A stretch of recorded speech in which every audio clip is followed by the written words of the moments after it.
Hey guys, what is going on? This is your host Madman, and this right here is one of my favorite movies.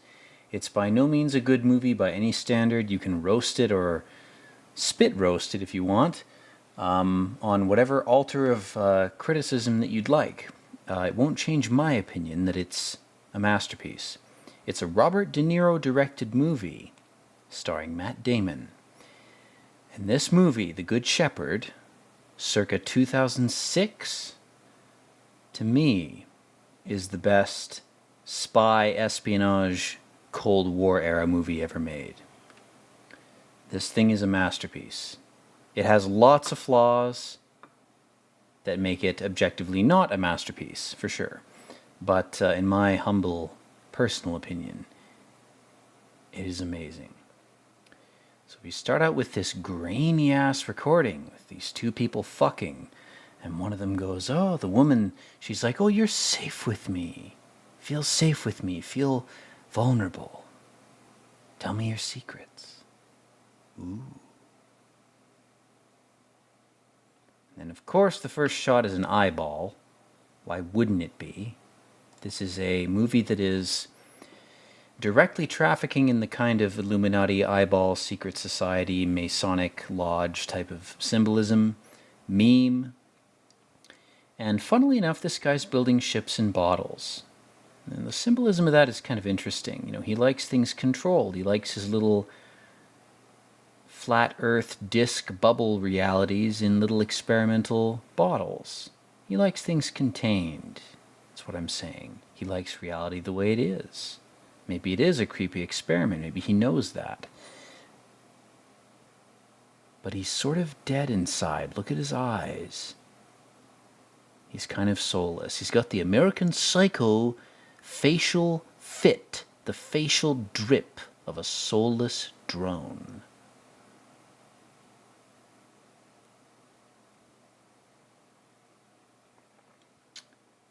Now, he's leaving his epic Americana house.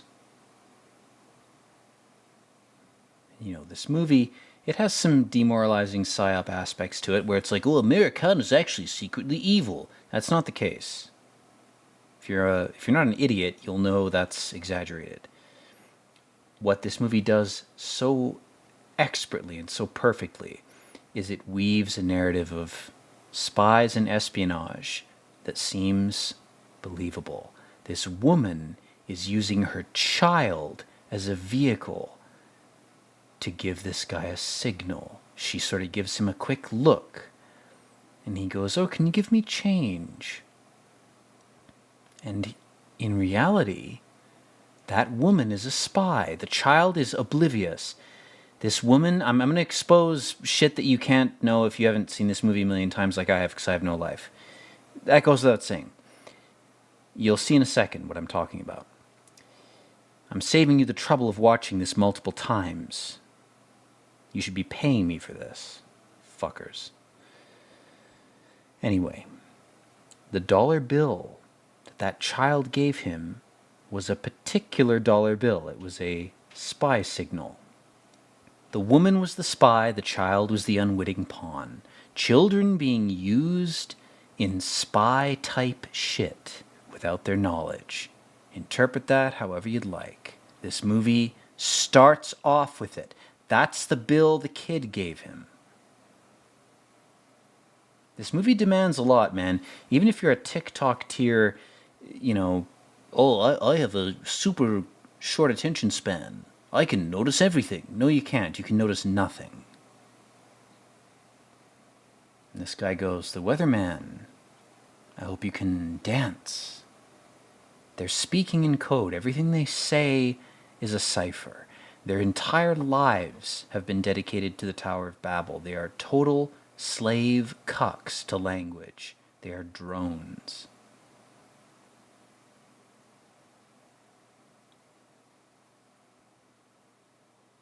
They're talking about the Bay of Pigs.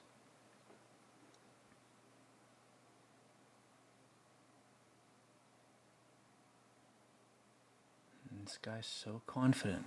They're using... Everything they're saying is code. I can put out the fire. Blah, blah, blah. everything's a euphemism, everything's a code. What an exhausting, soul-raping way of living your life, where everything you say is a lie. That's all euphemisms. Come to XYZ, we'll do XYZ. It all means something different, man. In this movie's context, you gotta become a full schizo to understand what it's doing. Just for this movie. Real life, thankfully, people are too dumb to have succumbed to these hypnosis methods. And now we're seeing the Bay of Pigs going the way it wasn't supposed to. The alternate history.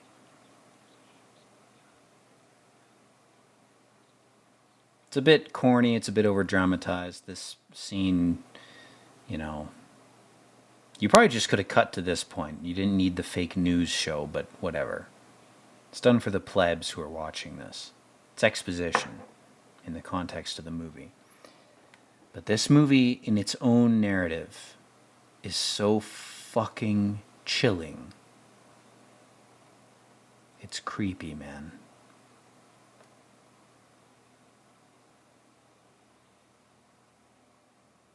It's just vampires competing.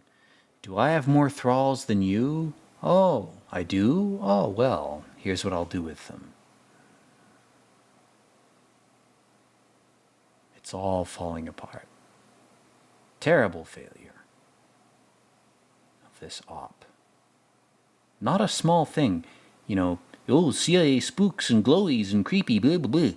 Imagine if your family was on the line. Imagine if this op was something that you designed or helped design that would actually be beneficial to your children, to your family. And it failed. How would you feel if you were that committed to this? This movie humanizes the glowies in a way that is, I think, important. It doesn't justify what they did or what their mistakes were, but my God, man. This guy's standing on a beach full of bodies. The Russian goon, the epic Russian fake villain. And I'm saying that in the context of this movie because this movie talks about how Russia is a fake villain for the States. This movie is insane. This movie is like Aeon Flux. If you want to know how based I think this is, personally, this movie says and does a lot of things that it shouldn't have been able to do. It's like an anomaly. It's like it was teleported here from a Berenstain Bears alternate reality. It shouldn't be here. It says things that I don't think should be said if the narrative of this reality is meant to be coherent. It breaks it in half. It does some crazy shit. And it does so blatantly. Even under the veil of its antiquated premise, the time period it takes place, blah, blah, blah. It's still incredible. We have this CIA guy listening to this recording of this woman from this hotel room or something. And whoever she's with is like, you have such a... The recording's not good enough. The tape's not high-res enough. Ooh, too bad it's 1960. It's not even 1960 at this point. It's like 1950-something, I think. The movie jumps around a bit, but it does so fairly elegantly. It uses the time-jumping kind of meme in a way that makes sense. And it does so... It doesn't telegraph it to you very well, but anyway.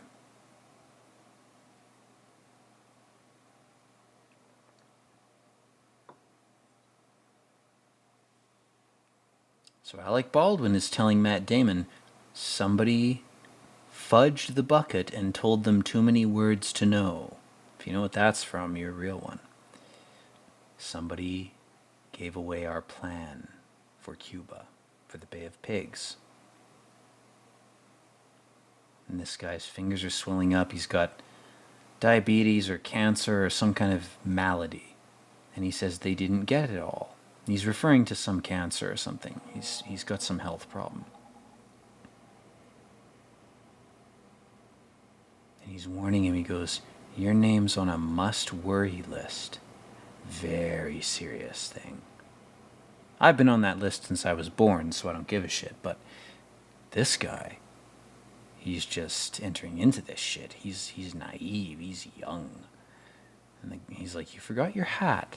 And people forgetting their hats is a common thing in this. It's a secret agent gesture. What it means is I've left you something in the brim of my hat as a secret, epic Reddit code.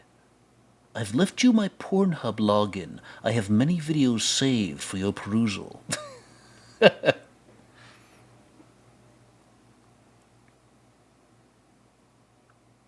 so he takes that card from the hat and it gives him access to these files, these photos. He says, have tech wash them. Now he's talking to his son. Best laid plans of mice and men. Intentional John Steinbeck reference. And the son goes, oh, you worry too much. His dad goes, oh, just be careful. I just thought of something. There's an interpretation that his son is actually trying to one-up his father. He's trying to fill his shoes, but he's unable to do so. That's an interpretation I've never thought about with this movie. That's why I make these commentaries. It makes me reconsider my past interpretations of these films. But anyway, going back to the film, our CIA spook has gotten a package, and it's not just clean, dry 1950s white shirts. It's a file about one of his colleagues. It's some dirt that someone's given him, and he just puts it away. He goes, that's some blackmail given to me, some creepy shit. I'm just going to go ahead and put that away for now. Use it for later. Very smart. If you're already in that world, if you're steeped in that, he makes the right move there. Does the right thing. My God, the cinematography of this, man. This, to me, and again, I'm overpraising this movie. I'm going to gush about it. Guys. I just like it. But it rivals Orwell's films in its precision. Now we're cutting back in time. This is the 1920s. This is Matt Damon wearing a dress to appease the Hollywood perverts from 2006. But in the context of the film, what they're saying is this has been going on for 100 years. It's a humiliation ritual, for real. Can you put on a persona that contradicts your honesty? Can you conceal the truth? If you're able to do that, you're able to be a good agent for any agency, Russian, American, Chinese, whatever. The only requirement is that you can lie, because civilization is based on lies, and that's not a bad thing. He's making fun of the tranny kind of, role he's in by going cankerworm. I love that. Also, he's referencing a worm. What could that mean? And this guy just grabs him by the shoulder and goes, skull and bones, yes or no? Hell of a thing. He's smart enough to go, yeah, of course. And he's good. He's a comedian. They try to troll him. They try to humiliate him. And he goes, I'll just laugh off the humiliation. That's the way, man. That's the way to move. You laugh off the humiliation. There's cockle shell kind of creepy Cthulhu squid spiral shells on the ceiling there. I wonder how many people have noticed that. So this is Skull and Bones. George Bush was in this. His father was in it. It's a real thing. It's not a joke. This is not fake. The ceremony is fake, but now they're in the poo-poo pit. Oh no. You have to wrestle in poo-poo. You have to demote yourself to an animal. You have to be pissed on. Kind of a convenient boon if you had a fetish for that. But he doesn't. Unfortunately, he doesn't have a poop or piss fetish. Ooh! Ouch! You gotta endure that shit. And he almost leaves. He almost leaves the epic secret society, and this creepy Hitler blonde guy goes, "Come back inside, my friend. We are former Nazis that have been given sanctuary in America. Come be one of us." And now they're like, "Be naked and tell us a secret." This all seems so trite nowadays because people share nudes and tell secrets with like it's nothing. It's almost like secret societies have taken over and they're just recruiting openly now. It doesn't matter. And this story that our main character tells is the truth. And again, like Burnt Orange Heresy, like Jan Flux, the people around him assume he's lying. There are people who don't believe him. They think he's withholding something, and he's not. This is the truth. To his credit, he tells them everything. Tries on his dad's clothes, tries to become his dad. He looks up to him. His dad ties his shoes. This night, his dad already decided what he was going to do. He was going to do what he was going to do. And they talk about trust. I struggle so much with that, man. I don't trust anybody. I don't even trust myself. It's not a joke. That's why this movie speaks to me so much. These societies will tempt people like me, and maybe like you, who struggle to trust people, and say, "We'll provide you with a guaranteed trust. Just do this ritual. Then you'll be one of us. You can trust us without fear." That's the temptation. It's their currency.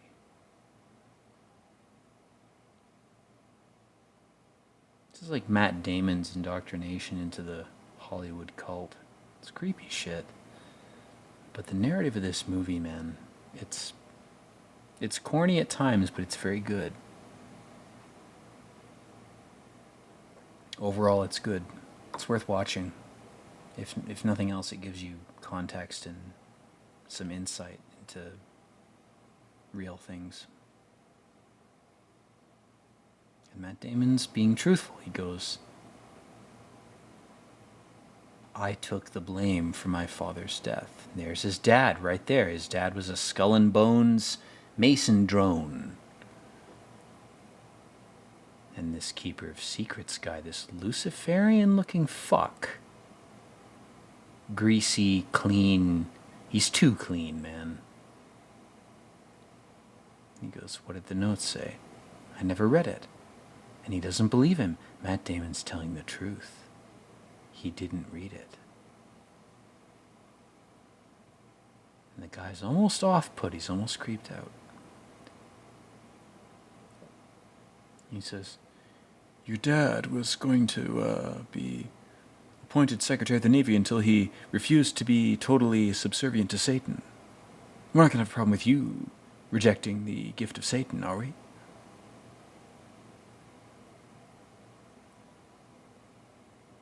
And now we figure out this guy. We go back in time a bit. He's a poet. And he wrote this. "My uncertain question caught inside a shadow of your shifting eyes." Beautiful. Good line. His teacher's impressed. And he goes, "Poetry is like math, and math is like music." He's implying that poetry itself is a type of cipher system, which unfortunately might be true. If it is, write more poetry in rebellion to that, because that's a co-opting of poetry by a creepy group of groups. So his poetry teacher is like, "Harry Potter, I I want to in more ways than one. Never be ashamed of your abilities. Interesting. Interesting phrase there. It's not that you should be ashamed of your abilities, but there are certain abilities that you probably should avoid exercising. Just because you can do something doesn't mean you should. Doesn't mean it's right.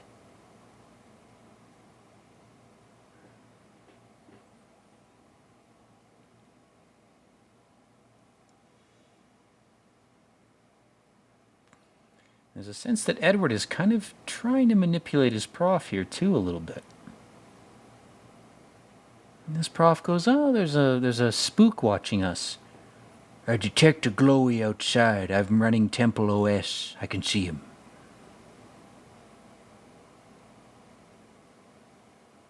And he goes, "Ooh, I'd like to share my cum with you, my dear boy. I can transmit knowledge to you through my cock, if you'll only accept it. My cane is rubbing over your shoulder erotically. Ooh, yes. It's not like this is a common trend that has existed since ancient Greece. Oh, no." And then he says, "I've started to write something. This is all a test, and I'll explain why later, but he comes on to him to test his sexuality, or at least his resistance to his sexual proclivities. He's testing how resilient he is. And then he reads him a poem. And the poem is a real poem from 1902 by Trumbull Stickney. It's all plagiarized. Like his homo come on is a plagiarization. It is a fake thing. The guy in the hat, the agent outside, charged our teacher character, Dumbledore 2.0, to do that, to test this guy. It's all a test. It's all anything ever is if you're in this creepy type of shit. Everything's just a test. Oh, we'll all give you Confucian tests. See how that works out for you in the future. How many geniuses will you lose to the void that you could have kept? Because your system is flawed and full of shit. And now, our main character, he's at this library, he's trying to read. There's a deaf girl.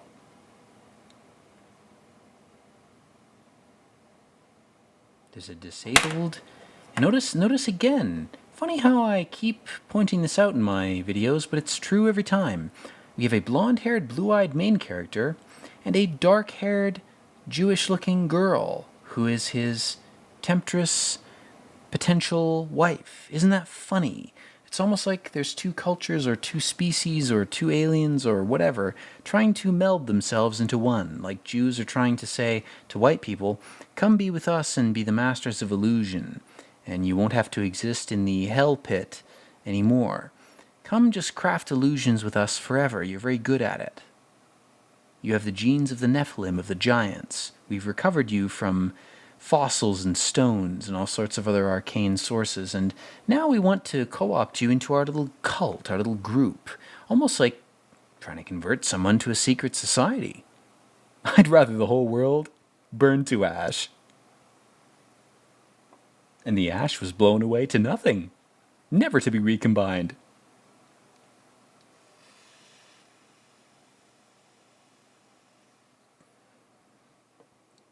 So this motherfucker, Alec Baldwin, he's straight up let the air out of his tires.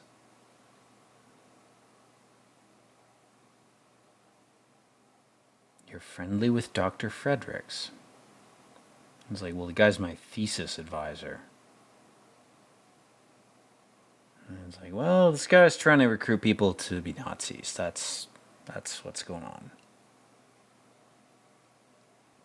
He goes, I'd rather really write poems. I'd rather write poems than do any of this insane, stupid, retarded, pointless, baseless shit that will affect nothing. And the guy goes, yeah, but I got an offer for you. I'm Alec Baldwin. I mean, man, if Alec Baldwin offered me something, the guy's got charisma. I have to admit, I might be tempted. If it was Alec Baldwin, specifically, hey, the guy's got game, man. The guy's got, he's got persuasion. Got to admit that. So again, this is the 40s.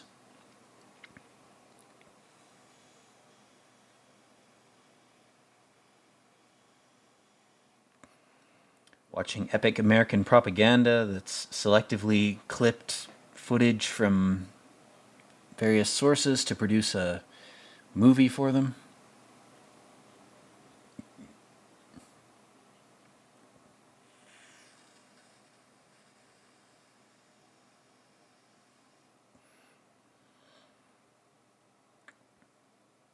And the guy kind of winks at him. It's like, is it a gay thing? It's like, no, I think what he's doing, upon rewatching this, is he's saying, go ahead and steal my briefcase. I want you to steal it, because this is your test, and I'm part of it. And we know that later. I'm not spoiling anything by saying that. This teacher of his is part of the system, part of the spy system for Britain and America. And in fact, he's looking at him. Is he going to steal my case? That's what's going on. They're testing him. This is all an elaborate test. It's an elaborate ruse to see how loyal he is. The whole test is about loyalty. Oh, how loyal are you? Personally, I'm loyal to nobody but God. If you're loyal to God, I'm on your side. If not, you're going to burn in hell, no matter what you do, no matter what games you play. Anyway, in this movie, our main character, he's copying the names from this briefcase. In his mind, it's not a test. He's not sure what's a test and what's real. He's very anxious, but he's stalwart. And the guy smiles. Oh, are you enjoying this little game we're playing with you? We're playing a game with your mind, your psyche. We're trying to see how anxious we can make you, and at what point you're going to go insane from having to lie. And then he suddenly is deposed from Yale. Now that's a secret intelligence thing. He's not being deposed because he did anything real. There's an excuse that's been manufactured that is removing him from his post so he can go back to MI6, which is where he actually is. And again, this is a test. It's all bullshit. He's trying to guilt him. He's like, how developed is your sense of guilt? Did you report me for plagiarizing the Trumbull Stickney poem? And of course he did. And our main character, Matt Damon, reporting his professor for stealing a poem is a test of his truthfulness, his loyalty. Because he did that, the MI6 agency in the US and the CIA are like, well, this guy's morally clean. He's truthful. We can use him. Creepy as fuck. The purer the guy is, the more viable he is as a puppet. Oh, I'm so glad I remained pure so that I could be a puppet. What a gracious and holy role I'm meant to serve. Oh, yes. That's essentially what's happened. Again, you don't realize this shit until you watch this a bunch of times, but it's a very nuanced movie. It's very creepy. It does a lot of Kubrick-esque things. It has a lot of set pieces and little hints in it that, prompt you, if you have an IQ above room temperature, to interpret its gestures and its symbols in the appropriate ways. So now he's with his real girlfriend, his real Mossad GF. And it's kind of like Burnt Orange Heresy. It's like, why is this girl here? Where does she come from? Is she a test? We don't know. This movie exists in its own sort of schizo-nexus of secret society tests. You have to kind of put yourself into Matt Damon's shoes as if you were born into a type of society or a subsect of society that would subject you to this type of shit. You have to kind of put yourself into that mindset.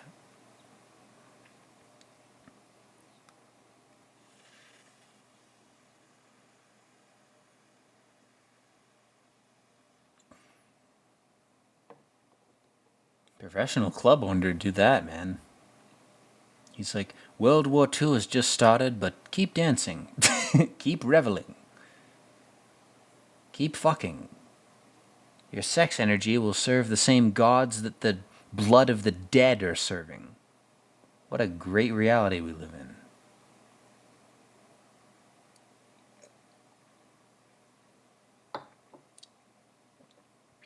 And of course, she's shocked by the news into wanting to fuck him. And this guy's not a creep. He's selective about who he makes love to. He loves this girl, but he doesn't want to take advantage of her. She takes off her necklace. He takes off her earrings. This is so tragic, man. It's so fucking...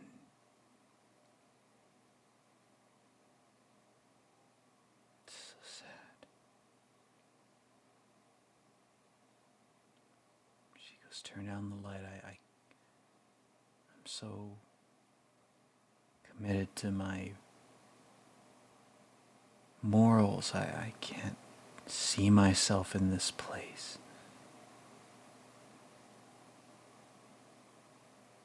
And he respects her. He goes, I understand. You've made vows. You have morals. I respect them. What a goddamn Chad. If you think you're a Chad for fucking a bunch of chicks, look at this. This is being a man. Is saying, I love you so much, I won't fuck you. You don't want to fuck me, I'll still love you. That's not being a cuck. She's not going to go off and fuck 10 other guys after this. That's not what this scene is saying.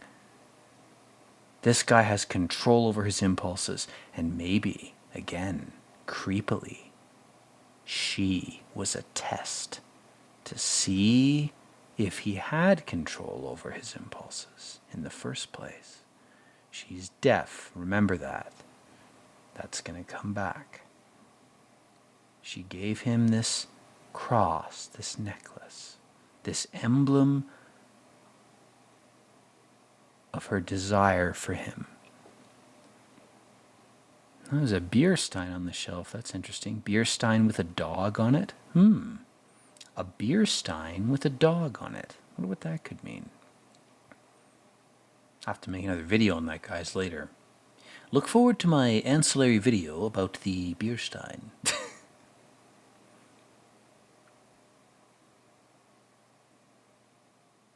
Now we're cutting forward in time. This is the 60s. This is after the Bay of Pigs. And this Master of Secrets guy is like, somebody fucked up. And your dad spilled the beans.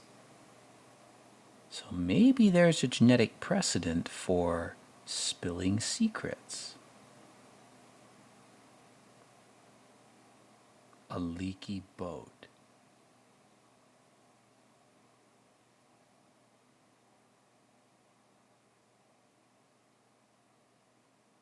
We don't let each other drown. Very creepy line. Very creepy. God damn. This whole method of organization, this whole secret fetish shit needs to burn. Quickly. Needs to be destroyed now. It's killing us. It's already killed us. We're undead at this point. This can't be how we do things. It doesn't work. That's what this movie's trying to show. This whole way of organizing society. It doesn't matter what level you're on, whether you're a billionaire or a hobo. Trading in secrets is not a sustainable model. It always fails. And when it fails spectacularly. And not in a good way.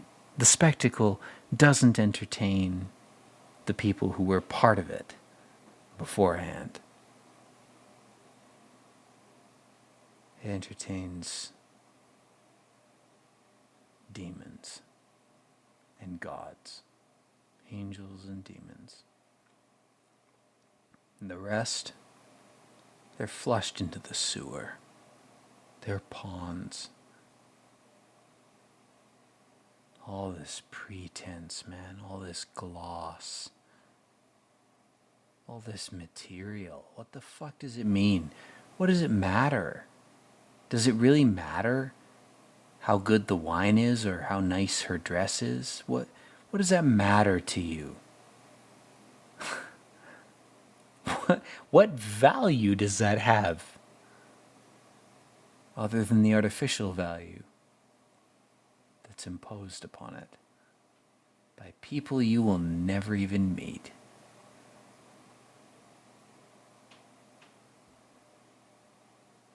It's shit painted with a gloss of gold.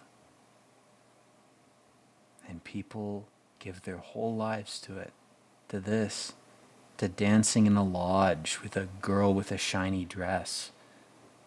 Is that really worth your soul, your freedom? Is that worth who you are? Does that matter? When you're dying, are you going to care that you did that?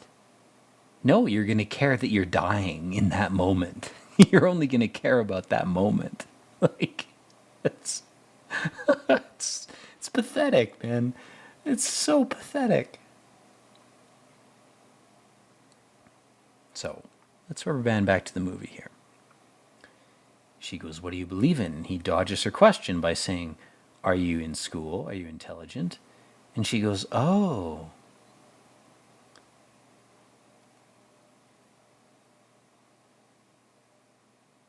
He says what he's programmed to say. This guy is a fucking cork-brained. His head is filled with cork. He's porous. He's a fucking puppet, man. This guy's been smoking Robert De Niro's cock the whole movie. Straight up, this is directed by Robert De Niro, and I have to say, for real, he's directed some good movies. This is one of them. He's got diabetes, basically. And I think he's subtly trying to criticize American society in this movie. I think Robert De Niro as a director is trying to do something good. But this movie is still very creepy and very difficult to navigate. It's a movie that I love rewatching because I still haven't fully figured it out. Its implications are very creepy. And it's well directed enough that it's worth rewatching because it's enjoyable to rewatch.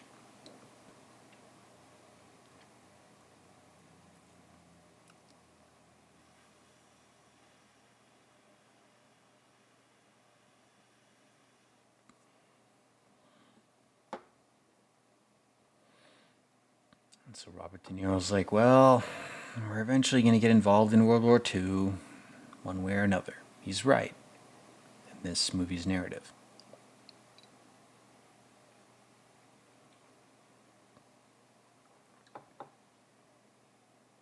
And he goes, well, you'd have to be ready to not be here. So he's had these twin temptations. He has Angelina Jolie saying to him, I want to fuck you, and he doesn't love her. He has no interest in her. But she's very interested in him.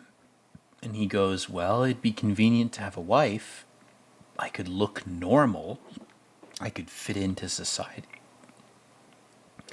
And then this guy goes, I'm going to give you a job that lets you not be here. It gives you the excuse to be an absentee father for your whole career. What an out. Creepily convenient. Almost as if it's a demonic temptation. Almost as if he's already in hell. He's always lit by flames, Matt Damon's character. Whether he's in the Skull and Bones butt sex chamber or he's in the St. James Island circa 1950. You know? It's the same shit. And he just basically lets this chick fuck him. He's so passive, he's so subservient to the whole narrative, the whole idea, that she goes, are you gay? What's the deal? And then he's like, oh, I have to pretend to like you a little more than I have. Okay, all right, let's play the game. And in her passion, she goes, do you love me? And he lies. This movie, like Burnt Orange Heresy, is about lying. Civilization's dependent on that. There are some lies that have to exist. There are some that don't. She asks him, tell me you love me. She doesn't believe him.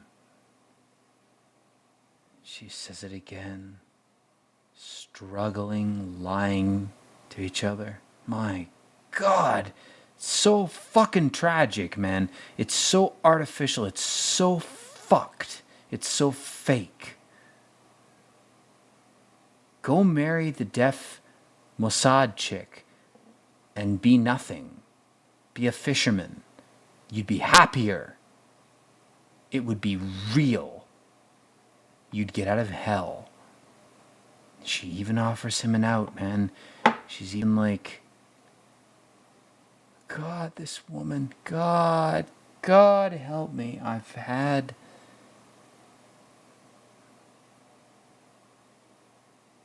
girls look at me like that, man. Like, why are you doing what you're doing?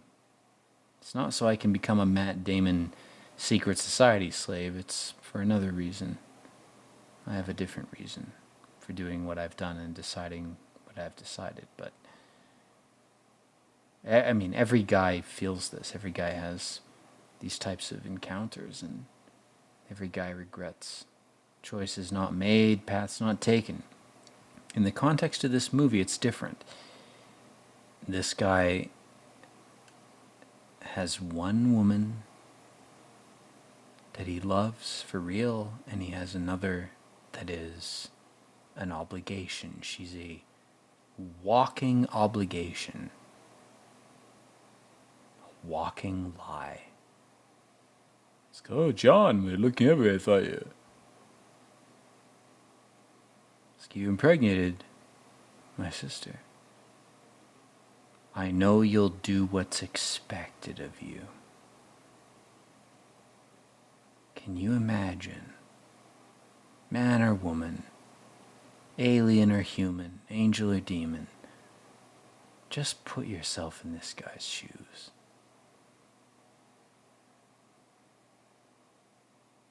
God, her walking away into the sea like a mermaid or some Greek myth.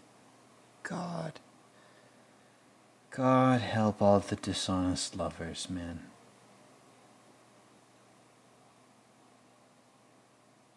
They're damned, not by God or Satan, but by their own choices. It's our own choices that damn us in the end. That's what this series is saying in part.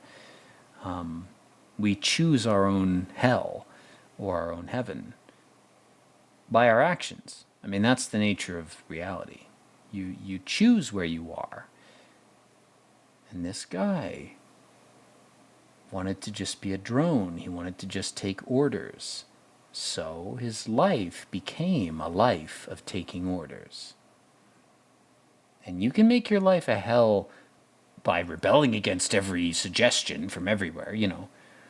That's the other extreme. But this movie is so genius because it's a lot like Forrest Gump, where it shows a character who's like, well, I'll do what I'm told, and I'll have faith in the system, and I'll assume that any temporary periods of unhappiness are due to my own flaws and not due to the flaws of the system. The system is perfect. I love the system.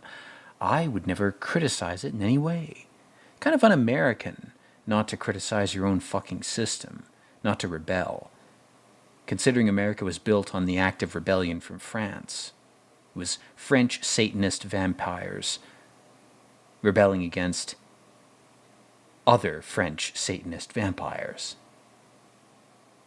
Talk about hypocrisy, rebelling against your own kind, you know.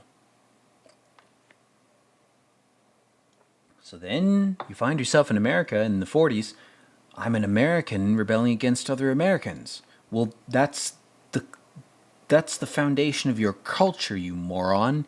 Your culture is based on rebellion, on self-actualization at any cost.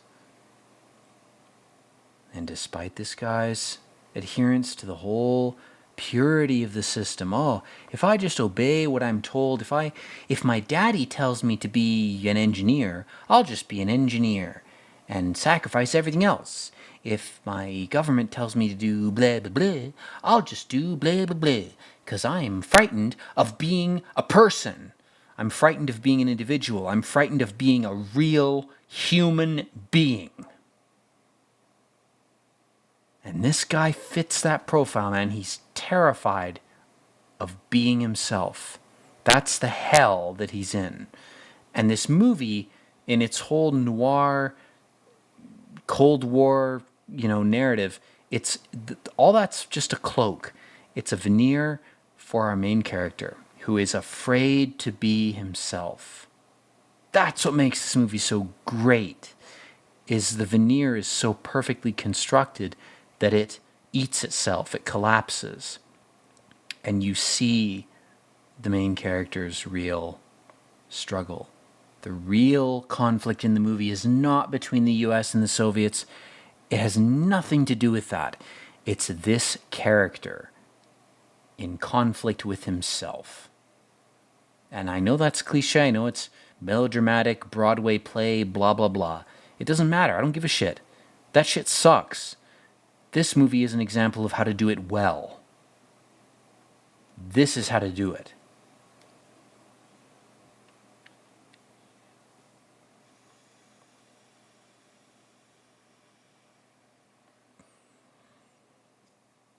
Churchill's vomiting bullshit over the airwaves, and this guy's like, well, I'm here for a suit. And it's all secret language shit. He gives him the right code phrase, and the guy lets him into the back.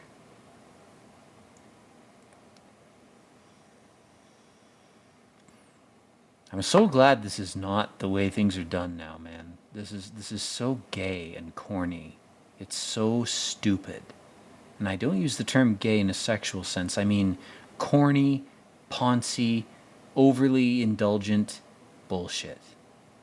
China knows what all of us are doing at all times. It's almost like the moon, which is China, has always known what we're all doing.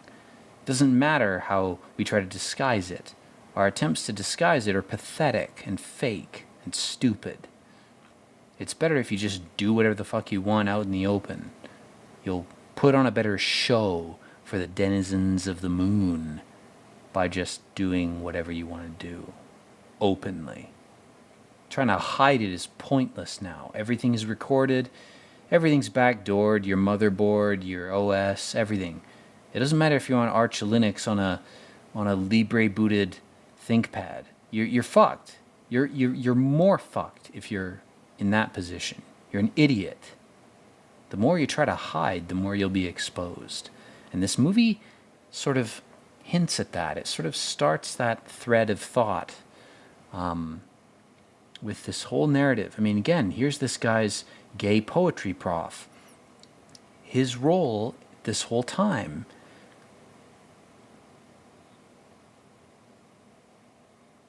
I should have known better than to use Stickney. It was an op. It was a test.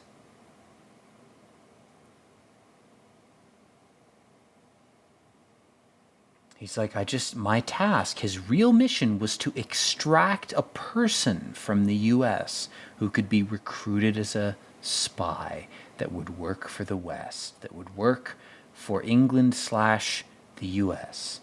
That was his real task. And he conned this guy. And this guy is so cold-minded, he doesn't even care. He doesn't react. He's such a fucking inhuman psychopath robot. He doesn't care that he's been mentally raped a dozen times. He doesn't give a shit. I mean, it's just, what is his goal? It's almost like he doesn't know who he is and doesn't have a goal. And the system wants a person like him, who has no goal, who has no proclivity. He doesn't even care about his own family. He's soulless. He's a vessel. He's an empty man, which, by the way, is a movie we really need to commentate on. I may do that after this. We need to commentate upon The Empty Man. The Empty Man is a movie that is another one of those things that feels like, to me, should not be here, but it is. A very creepy thing. It's the kind of thing I'm compelled to commentate on, is things that I don't think should be here, but are.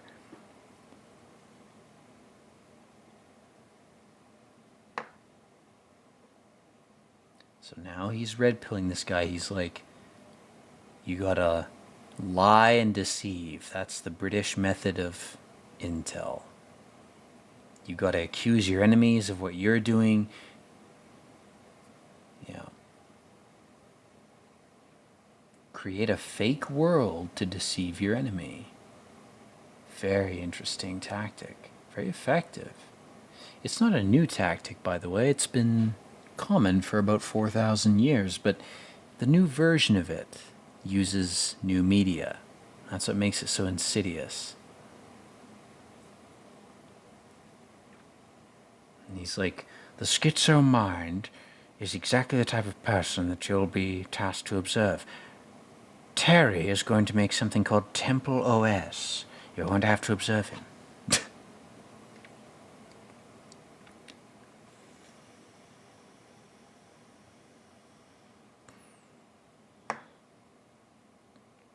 And he goes, the same person who will figure this shit out is also the same person who's likely to be insane. Or to pretend to be insane. And he says, you either have to use them or discard them. You have to do something with them.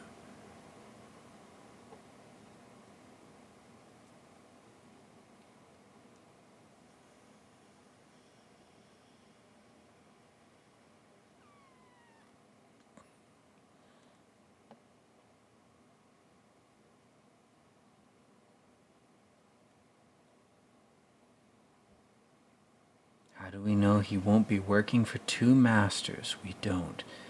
These guys are so creepy and vampiric and mentally and morally fucked that they're like, we don't care if our agents are all double agents. This is Eon Flux shit. That's why Eon Flux is so good, because it comments on this type of shit, which really happened. You can look up 100 cases that have been declassified that will validate the modus operandi of both countries in this, the US and Britain. Germany too.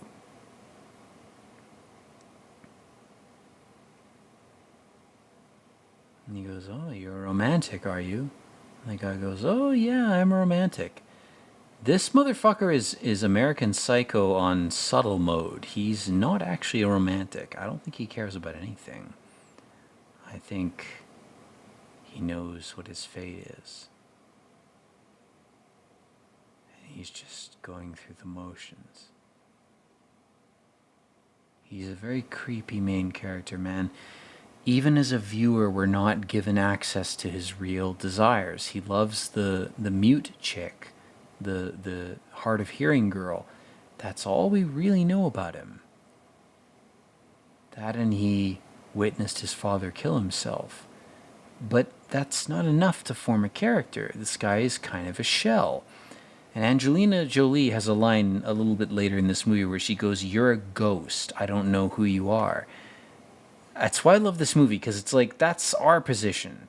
We don't know who this character is. He's not developed. He's not finished. He's like half-baked.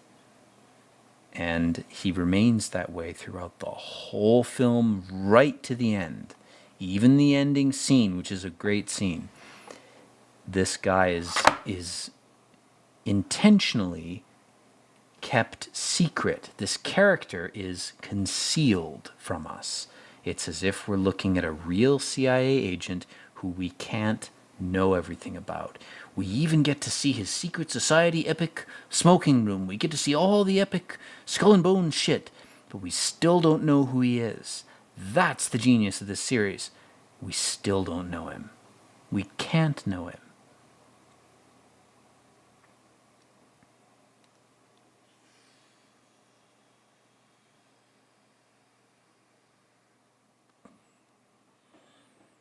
They're talking about World War II minutia while they eat fucking crumpets and smoke cigars. God damn, man.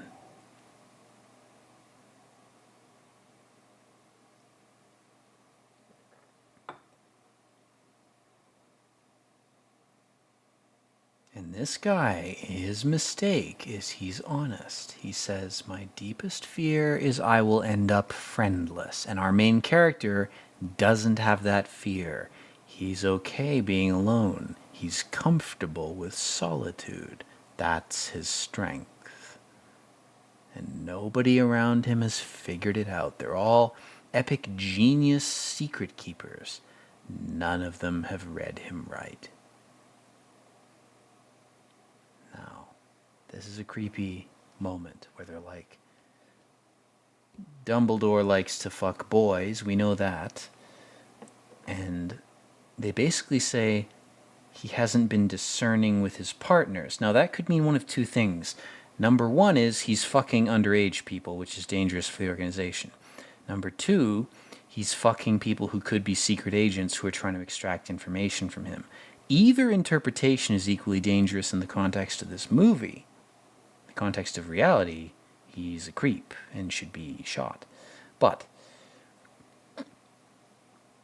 in this movie's context, these secret society fucks are like, this guy is too much of a liability. Doesn't matter what the interpretation is of what we said. The British are civilized people. They don't eat their own, they have somebody else do it for them. They compartmentalize. It's an industrialist mentality where you slough off a role, a slave role, to some other group or person or even machine, rather than doing it yourself. The phrase, serve the servants, is an anti-industrialist phrase. It refers to a society where everybody rotates work every now and then to keep the society going. This is the alternative. You have this creepy division, this dissection of the human psyche, where you put certain necessary impulses into certain containers that you think are so perfect and infallible and sanitized, and they never are. They always leak. They always leak blood. It never works.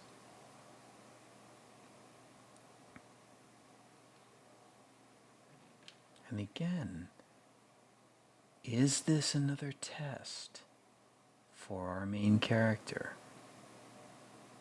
Is this another ruse? We don't know. If it is, it's a hell of a ruse, man. But if you're with these creepy fucks, and if you're our main character and they suspect your father of being a traitor, why wouldn't they put you through some crazy shit? You have no way of knowing. You have no way of knowing. You are like an infant. You are innocent. You are ignorant as an infant.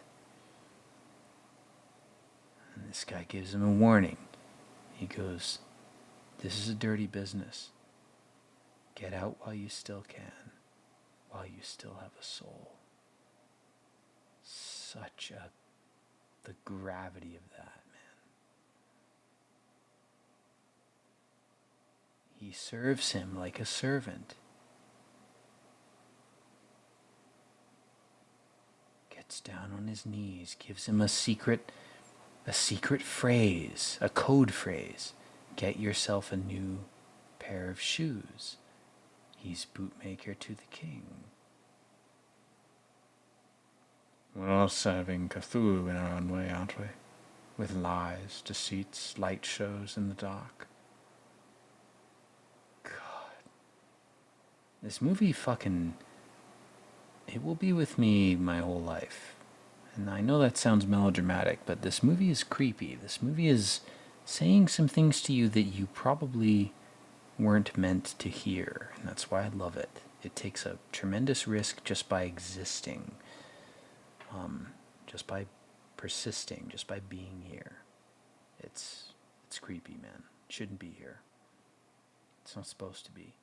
It's here for the people who are not supposed to be here, to try to give them a way out. That's what this movie is. We got checkerboard walking posts, black and white squares on the posts there on the middle left of the frame. All the good old boys are showing up to make sure the checkerboard chess game keeps going. And again, is this a spectacle? Is this real? It certainly seems like it is. But is it another test for Edward? Are they looking at him to see how he reacts to a real event, or are they looking at him going, is he going to think this is real or not? How is he going to know what's real and what isn't? How resilient is he to illusion? If you're not smart enough to think that everything's an illusion and act as if it is, you're too stupid to exist. You're not going to make it.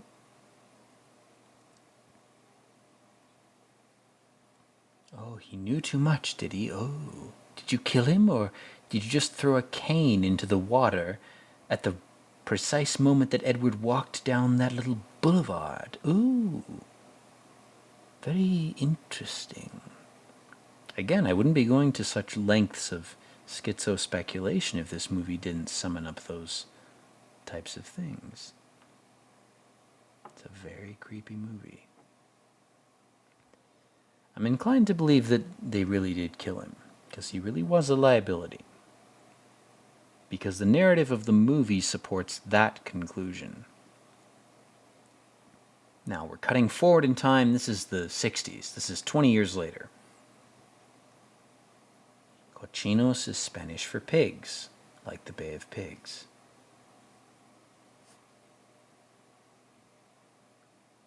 I love this analysis scene, man. It's so dark and creepy. It's like they're using steampunk fucking 1940s technology and they're dissecting this shitty recording. It's great, man. They're only able to glean little pieces of information from it. It takes dozens of hours to do this. They've got all these instruments at their disposal. It's like Alien. They're on a steampunk dark H.R. Geiger ship, and they're trying to understand the alien. That's what this is like. It's so good, man. The green and black aesthetic even matches it. It's great.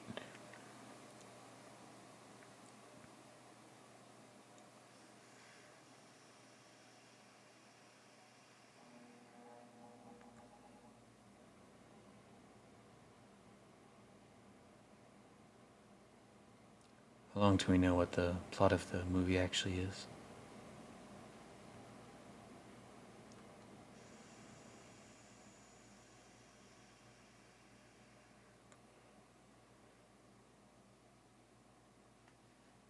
The blasted city, all the architecture gone, all the achievements of the past destroyed in the name of war. Sacrifice of young men for nothing. I hope all young men choose to stay at home and die. Choose to rot. Your death will be worth less to them, and that's the important thing. Starve yourself, kill yourself. It's better than being part of this sham.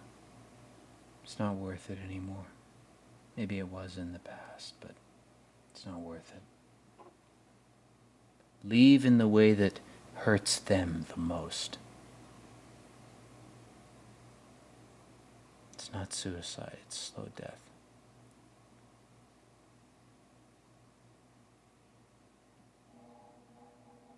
Again, this guy's admitting something to him like a retard. He's like, my weakness is chocolates. The other guy's like, my weakness is I don't like not having friends. Anyway, guys, on that note, as they're interviewing this Nazi guy, I'm going to cut the recording off, cut it in half, and hopefully I'll be able to do it in another session here. But it may take 3 sessions to do this. Hopefully not. But I got to go to bed. I'm tired, so I'm going to cut things off at 1 hour, 5 minutes, 48, 49, 50. Peace out. Hello again, ladies and germs. We are back with the recording. So I got a bit sauced, and things got a bit dark and heavy at the end of the last recording, but we're not going to succumb to that kind of crap. We're going to be moralized and jovial in this recording here. And we're going to do this in 1 session. So, this dark-haired, Mossad-looking chick is tempting our blue-eyed protagonist. Oh, I have this earpiece. It's not noticeable, is it? Ooh. They've found his little fetish. He likes deaf chicks. That's the implication here. He's into disabled chicks. In the modern era, he would look at amputee porn on rule34.xxx. He likes saving weak people. It's a Christ-like trait. Imagine that. Imagine that being used against you. That's never been done before. Wanting to help weak people, even if they want the help sexually transmitted to them. What an evil thing. What an inconvenient thing. We should just kill all those people. I'm sure that'll make society better. Try it. Enjoy the results. Now, the Russians, who have been doing Jewish purges, which was a real thing, anybody who thinks that the Judeo-Bolshevism crap is true, Stalin did a ton of Jewish purges. Now, maybe that golem got out of control, but you gotta recognize that, man. The Russian situation is not black and white. It's almost like nothing is as simple as your pole fantasies are about it. You need to open your fucking mind and read a few more books. Not just the ones that have been recommended to you by fucking crisis actor tier psyop bot type people. Get off the fucking internet and go look in a library. Go to a library. I challenge every person who's watching this who's like a poll type of person, which I'm not going to demonize you for that. This world is so nuts, I wouldn't fault you for going into that type of shit. You're not a bad person for doing it. You're not wrong in a lot of ways, but go to a fucking library and just look at the books and figure out where your inclinations are actually leading you. Use your brain on its own without any digital augmentation. Anyway, here we have this epic encounter between the 2 secret agents. They both have blue eyes. It's almost like they're Jesus clones co-opted by different petri dishes of society. And they've been raised under different edicts, different social mores. And it's funny that all these people are compelled to show this guy their weaknesses. And he's cold, man. He's like, I'm not going to take advantage of your weakness unless you make me. I'm not going to fuck with you unless you force me to. And he goes, I'm rubbing my hands. And he's like, I'm cognizant enough of your observational abilities that you're going to notice me rubbing my hands. And now I'll just admit it to you because there's no point. He says, we all have our weaknesses. We all have our sins. We all have our flaws. He's like, what's yours? And this fucker, this US guy, his only weakness is wanting to help unfortunate people. He's one of the good Jesus clones. He's close to Jesus. He's getting there. You guys, in another 100 years, you might get the real Christ. Just kidding, you never will, because the cloning project itself is a satanic mess.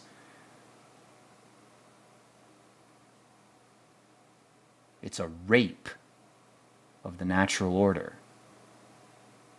Good luck putting your faith in that. Hats off to you. Welcome to the party.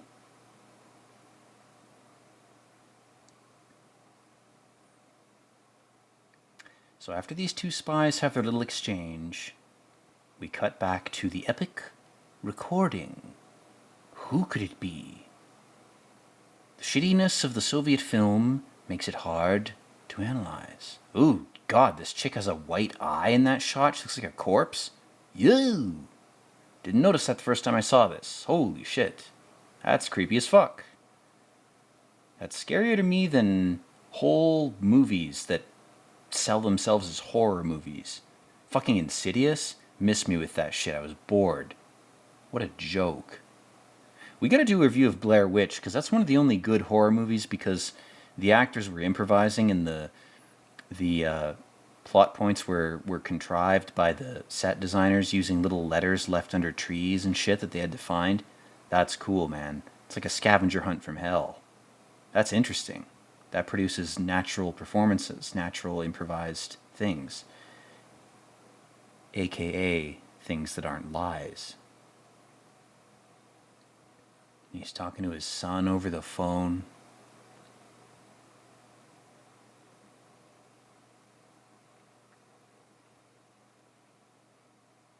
This guy's got the absentee father routine down 30 years before it was a meme. Damn. Good for you, man. You're ahead of the times. Oh, and here's your Mossad agent.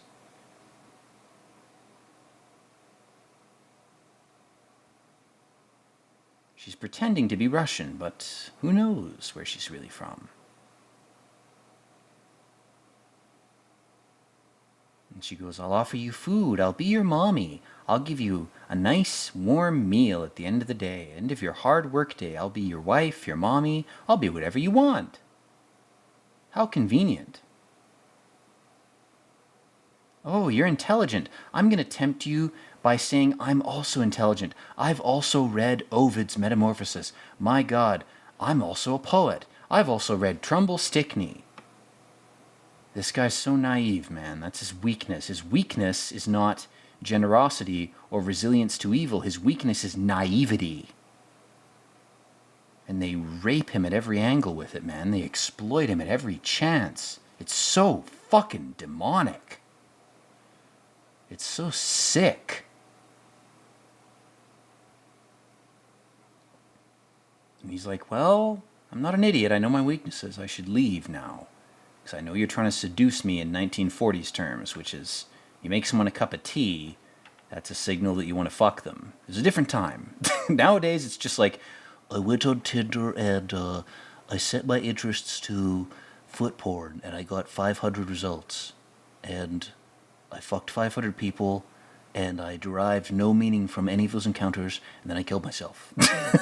Sorry guys, I said I wouldn't get dark, but anyway. So he fucks this chick because he can't see his wife.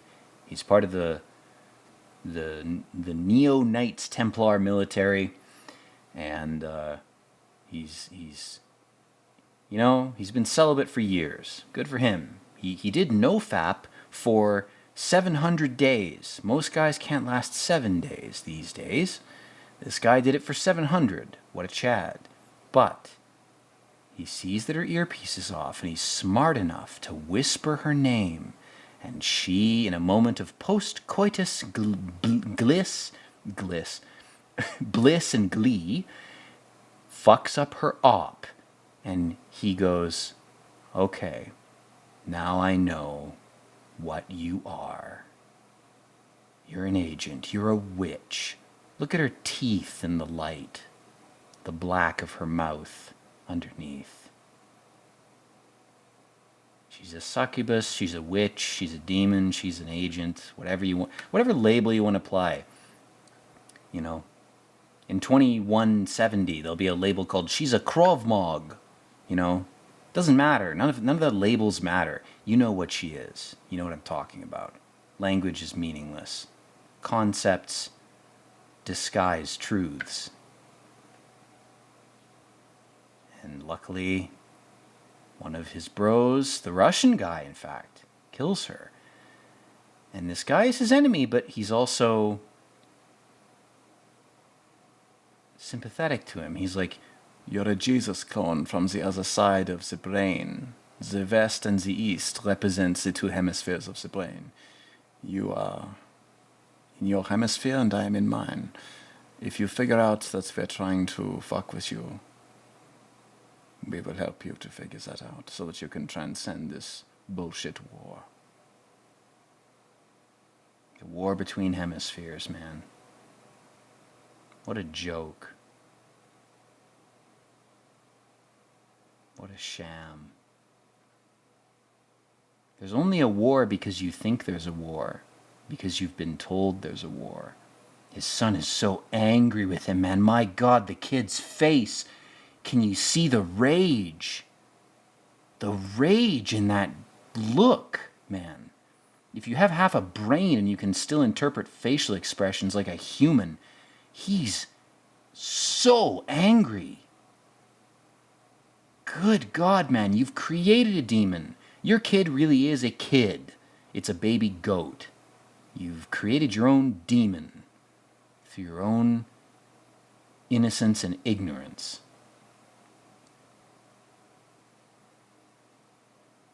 God, this whole movie is just a unwinding tragedy. It's hard to watch, man. It's sickening. Every generation has this effect. I mean, every era has this. It's not, oh, the boomers are bad. Oh, the Gen Xers were too cynical. Oh, whatever. Every generation, this happens to some degree.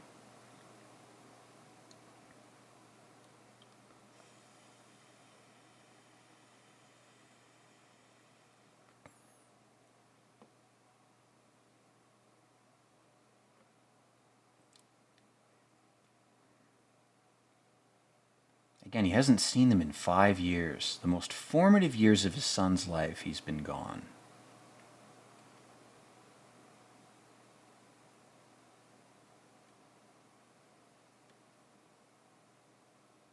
It's like, yeah, of course. Like, why wouldn't you want to sleep in separate beds? You haven't even achieved the intimacy of a roommate who eats your cereal and steals your beers and smokes your weed.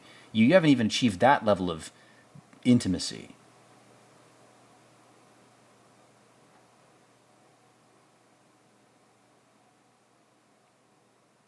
And he's read her letters. He's kept up with her, you know. God, man, being in a long-distance relationship myself, this kills me, man. Sil, if you're out there, I love you.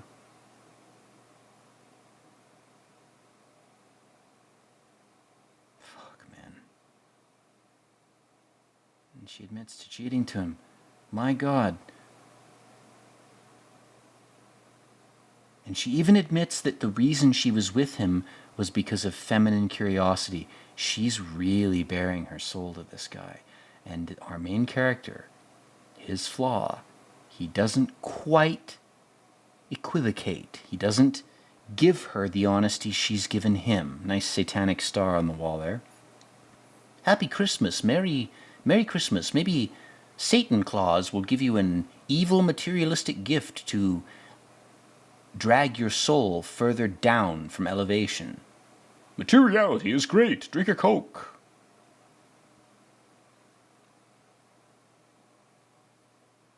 He's fidgeting while he talks to him. He's got 1950s ADHD. Just wait. It'll get a lot more fun in another 50 years.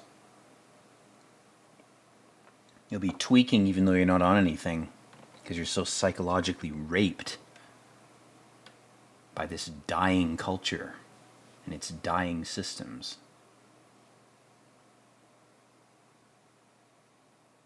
Man, oh man. I will say one thing, the fashion at this point, fucking tight. You know? I wish people still dressed like this. I wish men and women still dressed like this. This is tight. This is clean, sleek shit. It looks good. It feels good if you have a good tailor. It's nice. You know? It makes formality less formal because everybody's on the same level, you know? I mean, suits are still a thing. I'm not saying they're not, but I don't know, man. There's something about the hats. Really, for me, as a guy who's balding, Saturn has been irradiating the back of my head in the yarmulke spot with Saturnian crap, and it's burned all my hair off.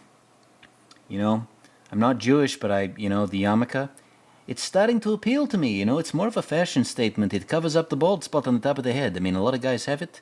When Saturn's communicating with you, it's trying to turn itself into a small star, a white dwarf, so the planets can be inhabitable. We got to tell the goyim it's Satan. They don't understand anything scientific.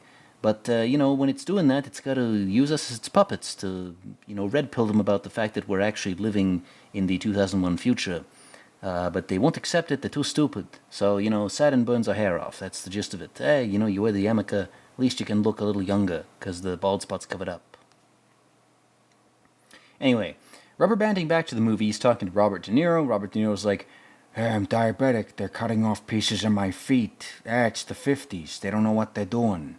Maybe decrease his sugar intake and tell him to stop drinking. I mean, for fuck's sake. 1950s might as well have been the 1550s. The level of medical expertise and technology was like Cro-Magnon tier. It's like, oh, you have diabetes. We'll cut your feet up.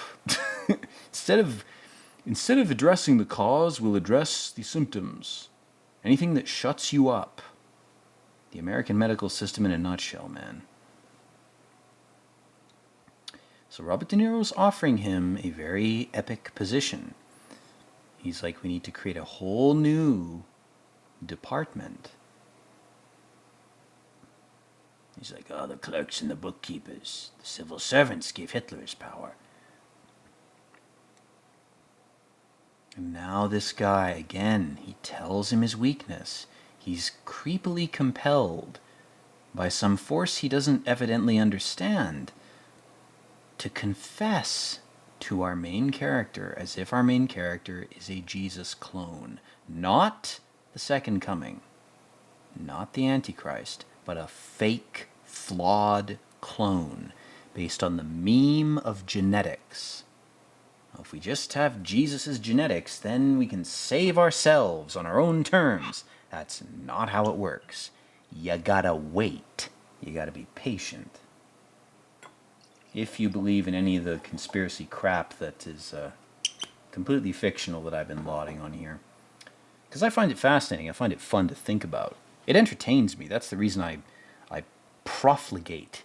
That's the reason I spread this shit, these viruses, is because I think they're fun, they're entertaining. And I think what people need most now is entertainment. Straight up. Comedy, entertainment. People need that most now. Any force trying to deflate comedy or degrade entertainment to the point where it's not entertaining, that's evil at this point in history. That's the point we're at. Hopefully that point doesn't last very long. Hopefully comedy can just be comedy. And entertainment can just be entertainment soon. But we're going through a phase, I'm not even going to get into it. So, we're privy to this board meeting talking about establishing a presence in Cuba. And he says, go back in the film. I recognize one of these motherfuckers. It's Ulysses. Like James Joyce.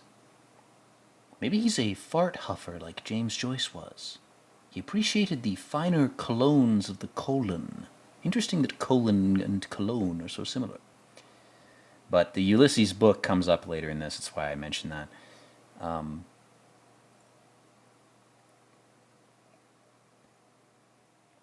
The Mayan Coffee Company. God damn, man. That's like ripping open a space-time rift in linguistic reference. Ooh.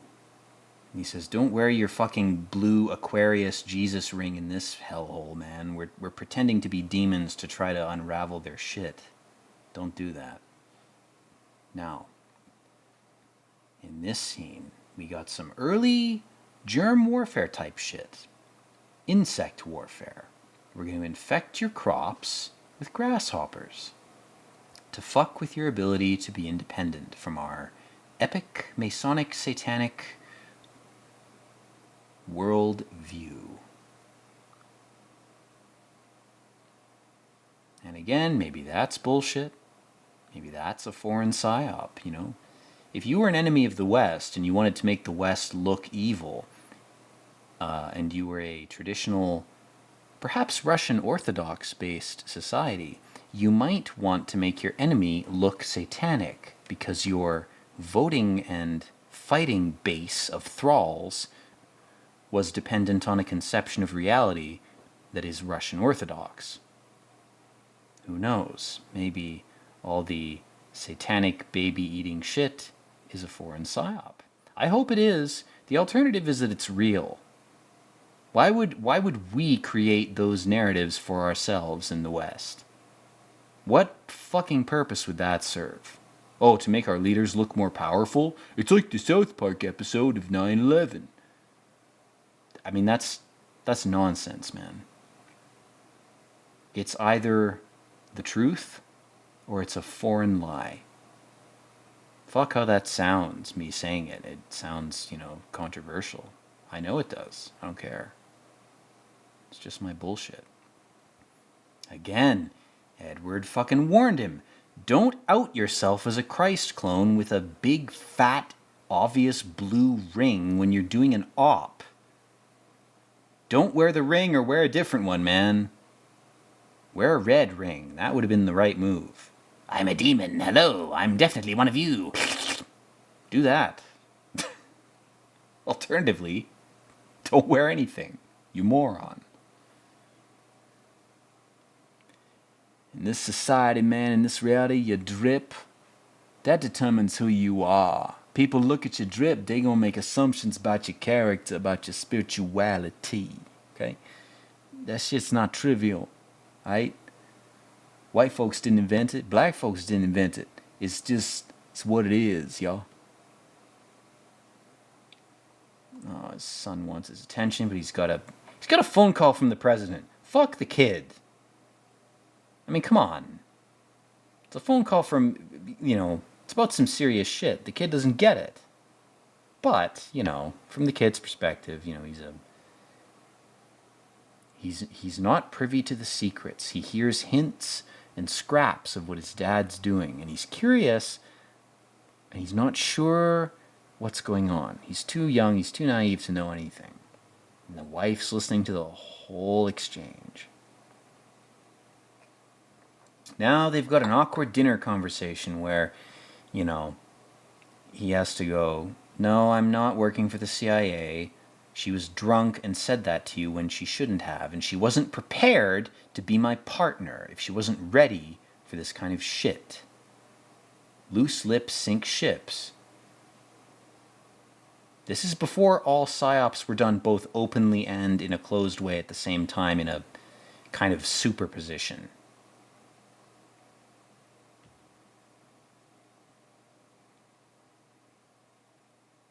The epic argument. Yeah, you do live with a G host. He's a Mason. He's had the asshole third eye awakening, the false third eye.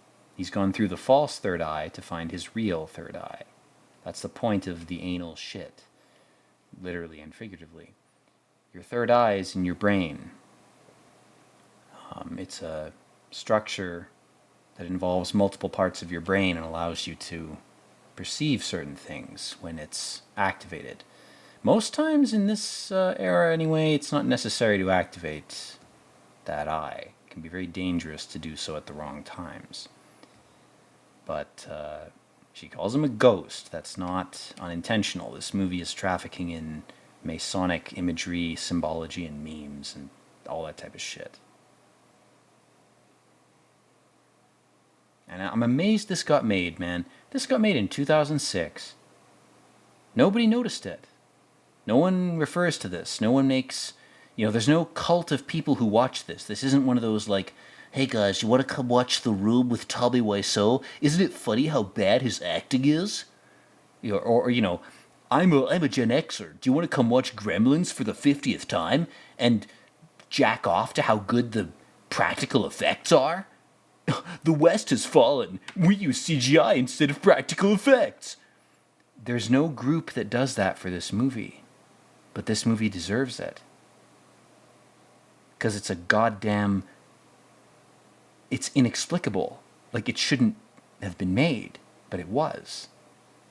Who knows how and why it was produced?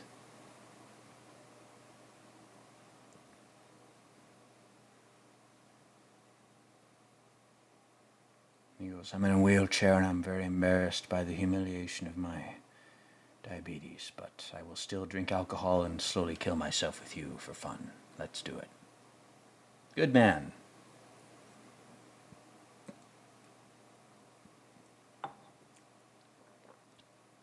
And he looks over and his son's on Satan's lap. Oh, I'm sorry, Santa. It's not like they're the same. Unless you're a retard.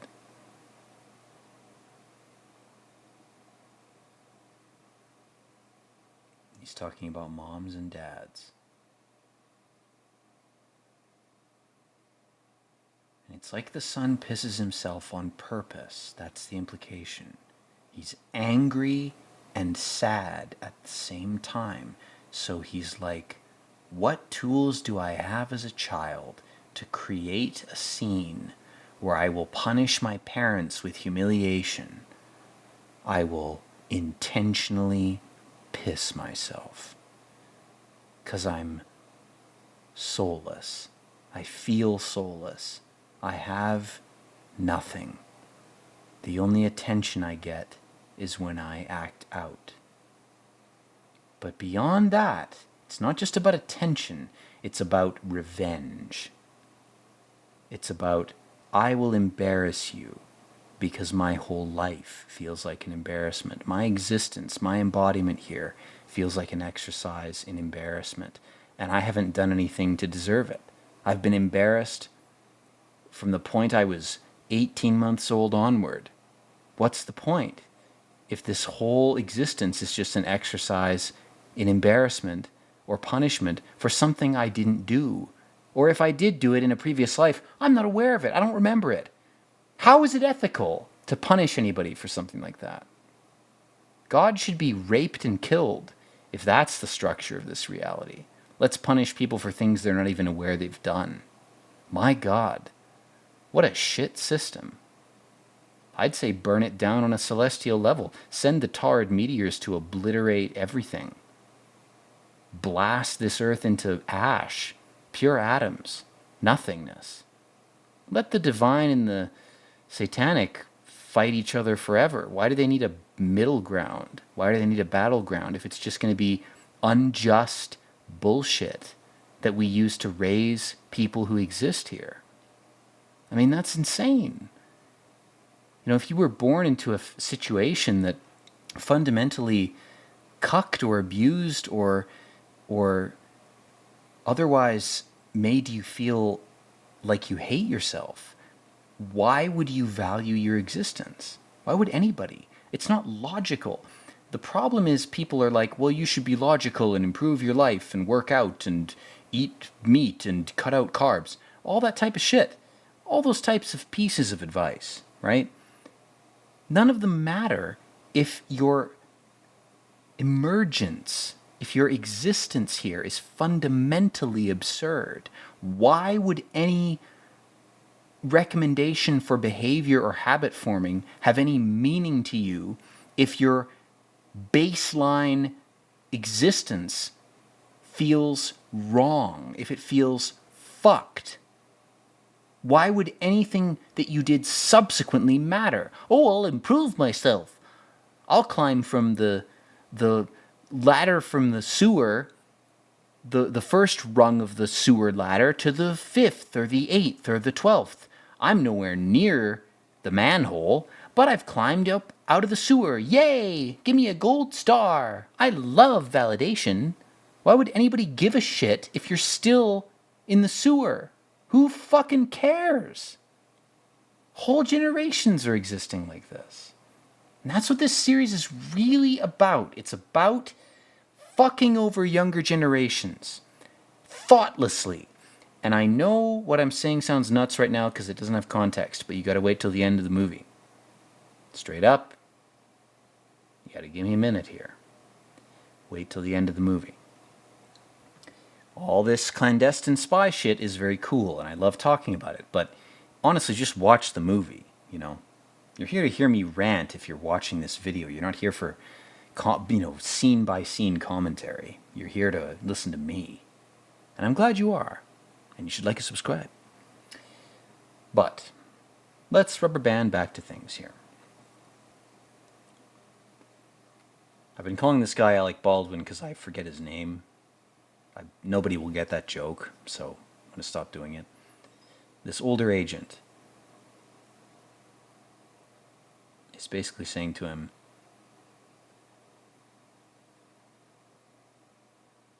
I'm the Jesus clone that was co-opted by Satan, and I'll do whatever's best for Satan. And what he's really saying is it's important we find somebody to blame. That's the actual narrative.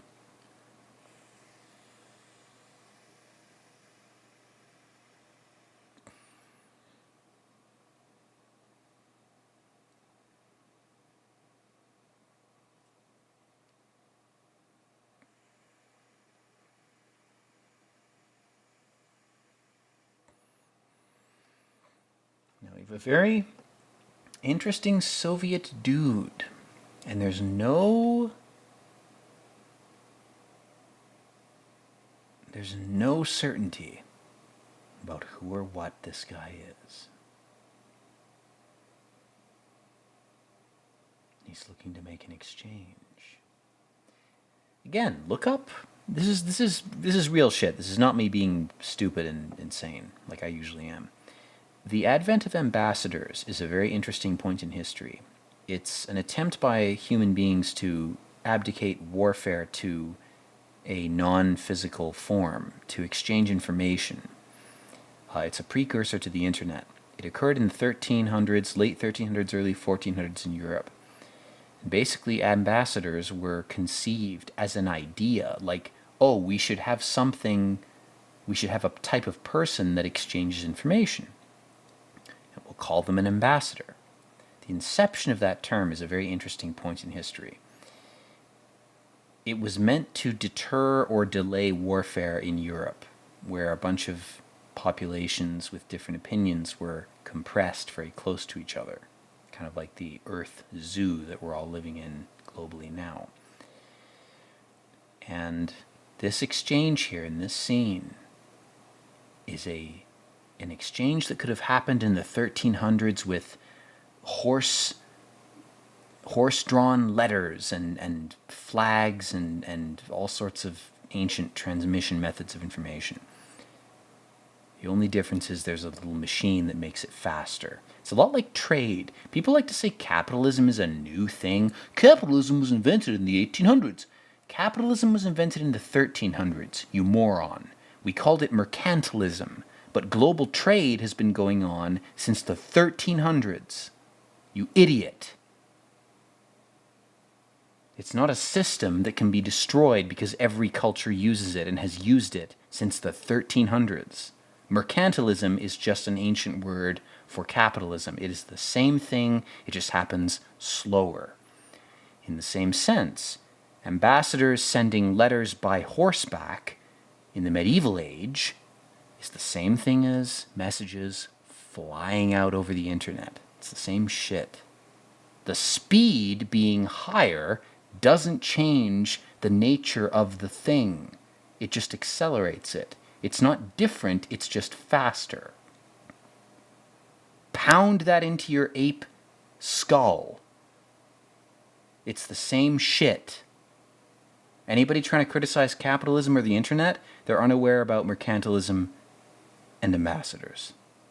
They're idiots. Dismiss them. Ignore them. They're not worth your time. That's what I'm saying.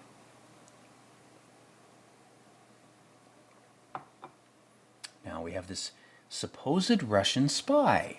Very clean-cut, sort of American-looking guy.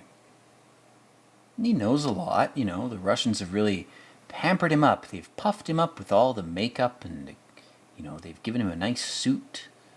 They've sent him over like, oh, here's a spy we're going to give you. He's totally real. And the CIA is so rightly suspicious. This guy's so obvious, man. He's a clean-cut American, grease-haired, thick-eyebrowed, Nordic-faced Chad. This is totally the real spy. He's a guy who looks like what you'd expect him to look like, which means he's fake. The Russians are shit at illusion because they haven't crawled their way up from the Mariana Trench as early as we did in the West. Us Vampirotoothless Infernalis creatures have been here a lot longer. We know the game a lot better. You guys are idiots. Despite our repeated efforts to teach you how to craft illusions, you have resisted them because you're too tied to your ape lizard gut. And my God, we've expended effort saving you, man. This whole Ukraine thing, it's an effort to save poor, naive Cthulhuids who are trapped here. It's a sad situation. They've been enthralled by some wannabe Cthulhu fuck named Putin. He's a moron. He can't even inhabit the position that he's constructed for himself. It's pathetic. He should be erased. Russia is our orchard. We produce a lot of wheat and fertilizer. Yeah, for a while the prices of those things are going to go up, man, but they're going to come down. We have a lot of ways of producing those things. We don't need your fucking trade. Fuck you.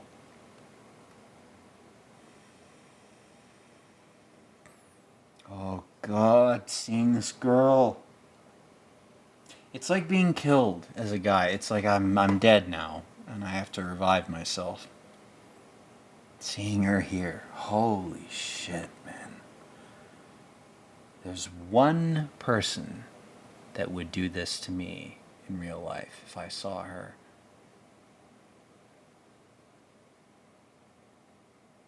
I get like a full body reaction seeing this person. It's like I've been struck by lightning. I wanna vomit. I get anxious. Everything in me is disrupted, maybe in a good way. But she's long gone, guys. I'm talking to you instead. My love goes out to you. The love I would give her is yours. So I'm making these videos.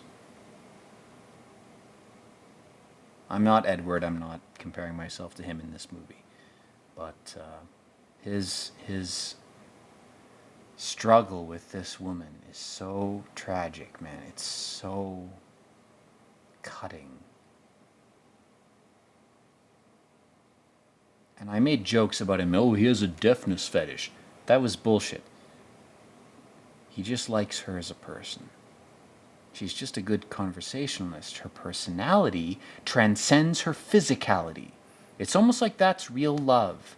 Gay, straight, trans, whatever. If you love the person's personality, it means you love the DNA that gave them the brain that talked to you in a way that you understood and appreciated.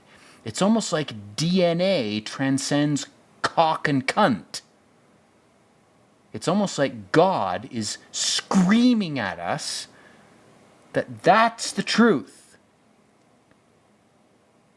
But we're so retarded, we're so ape-brained, so mired in the mud and muck of this earth that we think that the body matters more than the mind. We think that the genitals matter more than the DNA. Your DNA is your soul. If somebody speaks to you, to your soul, that means their personality, their mind, their psyche, their consciousness, use whatever term you want. It's compatible with you. And their genitals don't fucking matter. Your breeding capacity to produce thralls for the war machine doesn't matter. What matters is your mind and their mind. That's what this movie says to me. It screams it. If your ears are open, it's like it's screaming at you.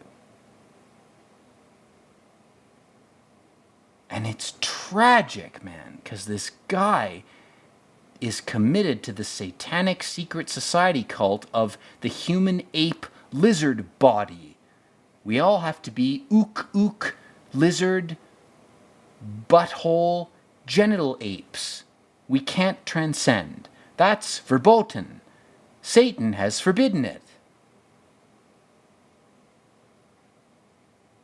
My God, man. Can they scream it at you louder than this?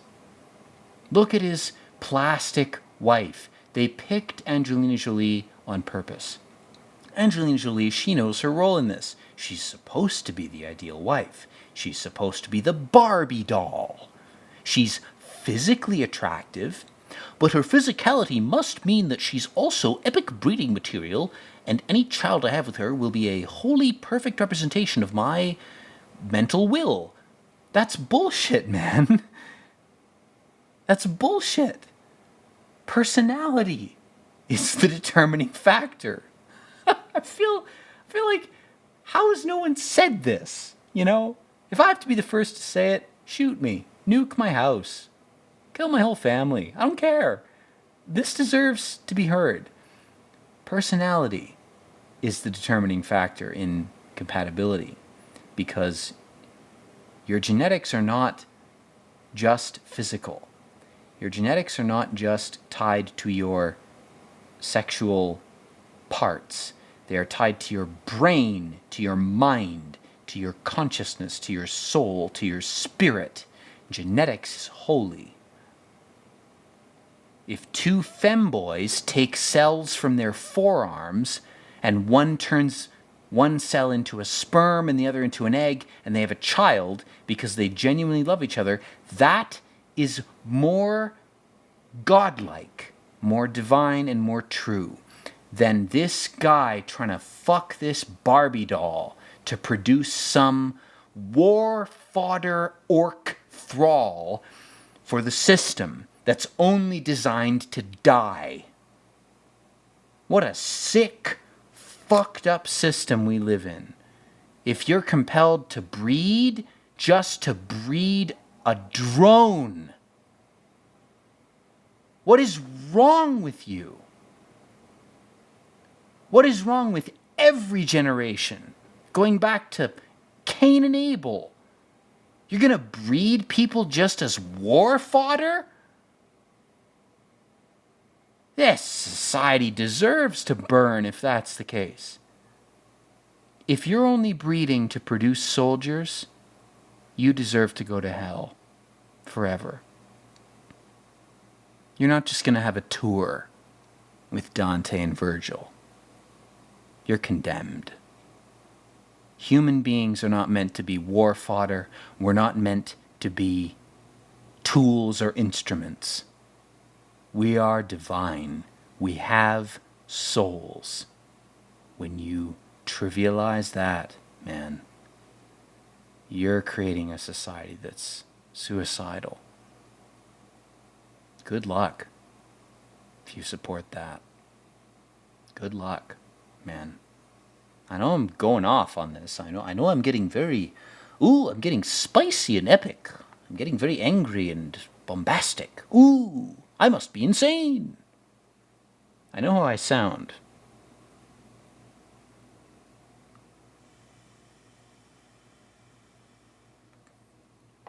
This movie is talking about social trends in the West, not just in the States where it takes place, but it's talking about social trends in the West that are very pervasive and very important to talk about. And if I have to rant about them manically in a random video in order to tell two people about them, I will do that. If even two people see this, I've done my job. I feel justified.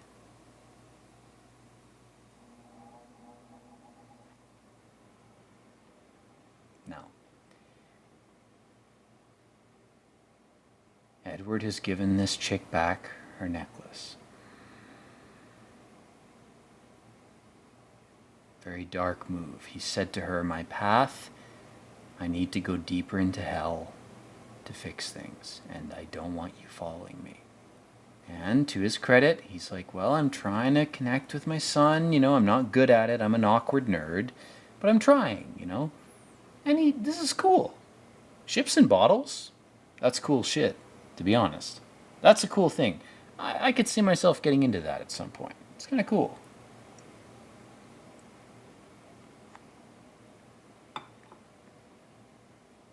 God, this guy's in the Glee Club. Could he be any more gay? Good Lord. He's got the gay lips. Gay guys always have their lips are puffier. It's a sign of its potential. I have no experience with that, but, it's my off-the-cuff riff about it.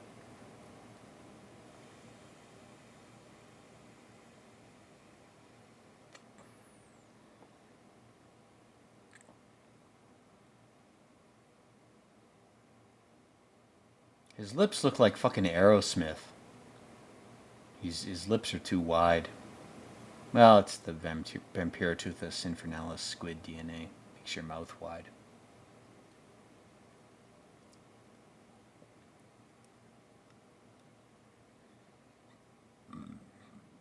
He's in a choir. Oh, good man. Choir's not a bad thing. I was in one when I was young. Teaches you group solidarity and commitment to a craft. But here we have the Russian guy sitting down right next to him. "I am your alternate Jesus clone, if you didn't already know that, my friend. My FBI escort made the trip here." Yeah, they're watching you, bro. They're always watching. They're watching all of us. It doesn't matter if you're a Soviet or a Westerner. They're watching all the Jesus clones, all the neo-hackers of reality.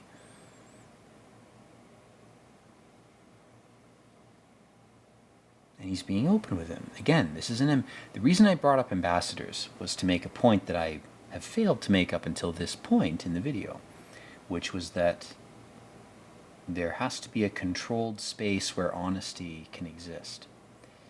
Let me say that again. There has to be a controlled space in which honesty can exist. In this movie's context, it's just these two people.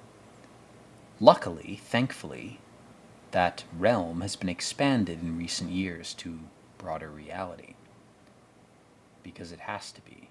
We have to be honest. There are certain times when we have to come together. When the torrid meteors of Yog-Sothoth are trying to kill us all, we have to come together to try to destroy them. They've already been destroyed, it doesn't matter. But we have to perform their destruction in order for it to be finalized.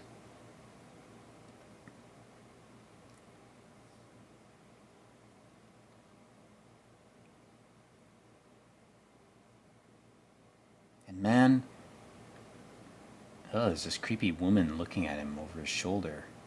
That's the thing, is we see the male agents, but we don't see the females. Isn't that interesting? This woman behind Edward is probably also an agent, right?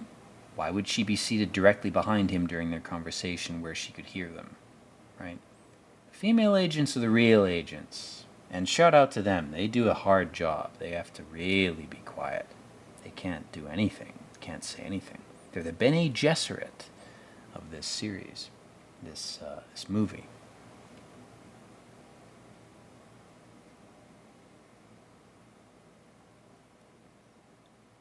Oh man, they're watching Kennedy's speech. Good luck.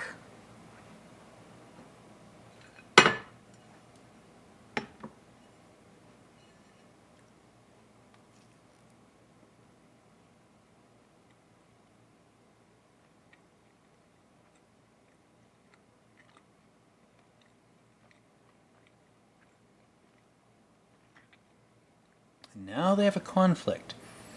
There's a Russian guy who says he's the guy that they already have. He's like, "This other guy's lying. He's not really me."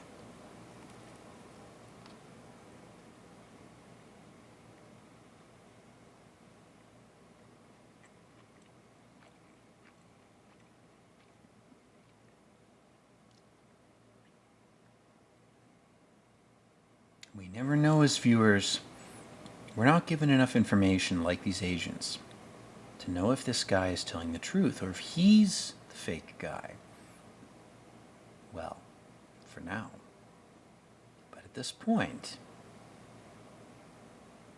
this guy's like, this other dude that was sent to you is a fake version of me.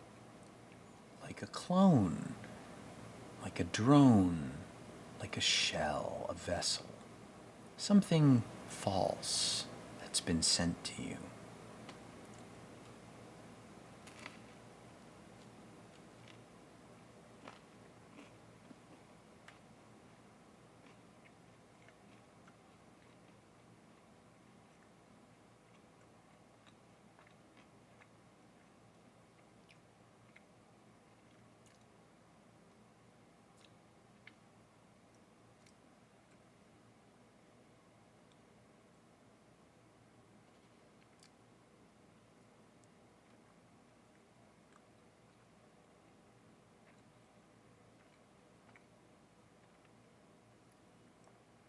It's like these guys haven't been privy to the history of ambassadors for the past 700 years.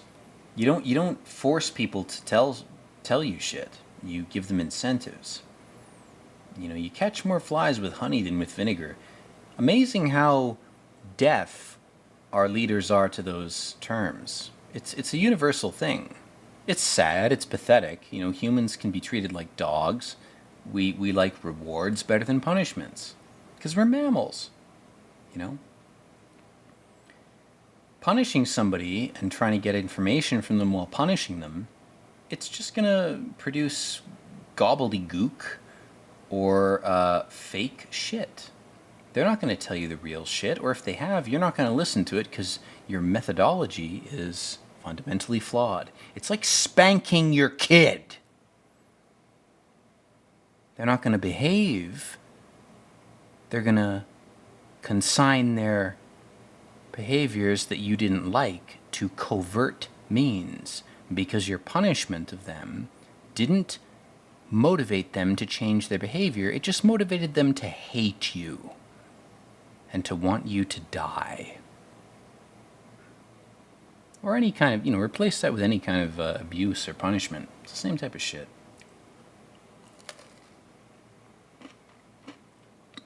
You beat someone to try to get them to do what you want. They might do it for a while, but they're going to foment, if they have half a brain, which you better hope to God they don't, they're going to just want to kill you. And now they give this guy LSD. They're like, oh, this is a truth serum. You guys know what this shit is, man. The Mayans are laughing at you from their Mayan heaven. These guys tried to use LSD as a truth serum? Holy shit. What idiots. They're like children playing in a sandbox. Oh, they tried to eat the sand? That's great, man. LSD will help this guy. Yeah, sure it will, man. Sure, why not?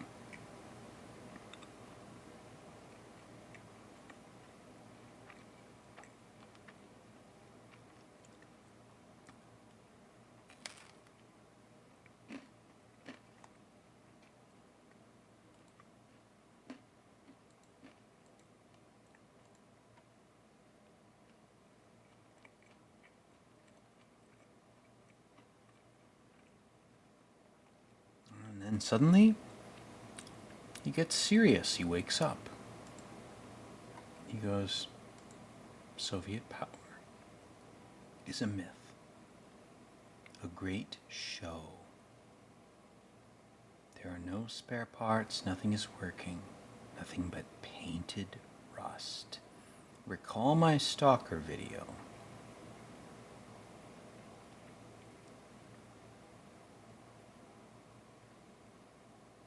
These guys were all watching, stone-faced and stoic. The reason they're stone-faced and stoic is because it's the truth. Russia is a paper tiger, just like China.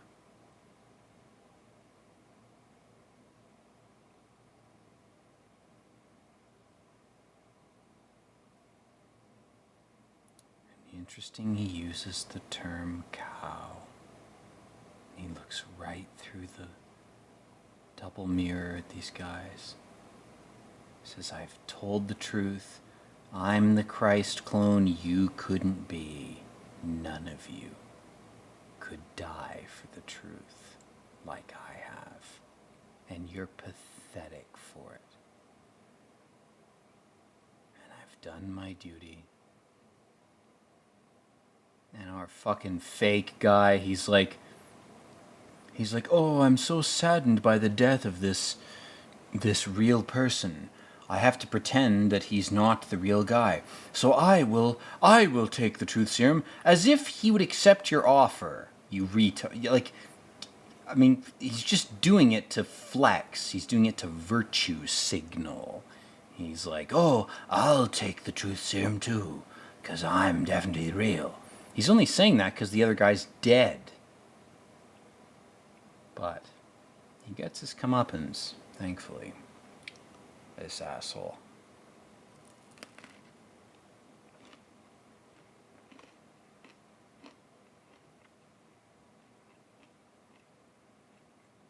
He's got a Christ pose on the concrete.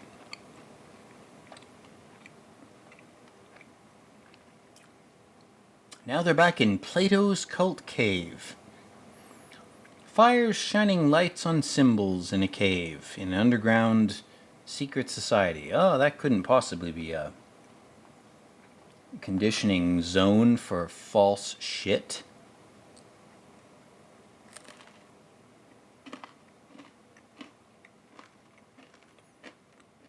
Oh, you didn't know your son smoked?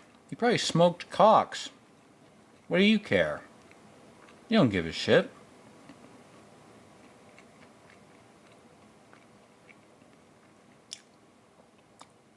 And the son is so desperate to please his absentee dad that he's like, I'll join the CIA too. I'll be an academic. I'll do all sorts of things just to please you, Daddy. You're my daddy man. It's like the scene in the Tom Green movie, Freddy Got Fingered, where he goes, proud, proud, I want to make you proud. Oh, pride is so important. Isn't pride a sin? Aren't we supposed to avoid pride? What the fuck is wrong with you? How cooked are you that you want me to pursue pride? That's like saying, pursue sloth. Oh, pursue greed. You know? Pursue infidelity. That's the example I want to set for you. I'm cooked. I'm a demon.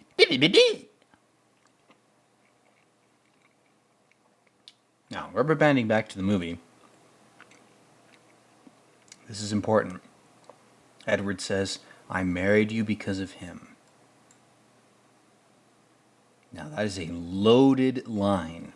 He's saying, I married you because I was obliged to marry you because I got you pregnant. Totally psychopathic interpretation, right? Second interpretation, I married you because of him because I wanted a son. We don't know if that's true, but that's an interpretation. Third interpretation, I married you because of him.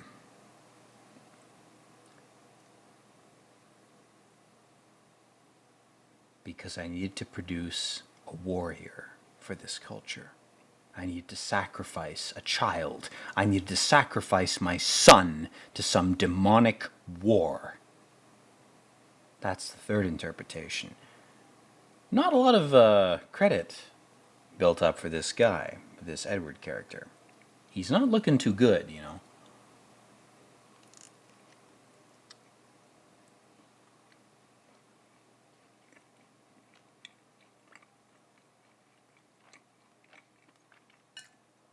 And again, I want to see a man about a hat.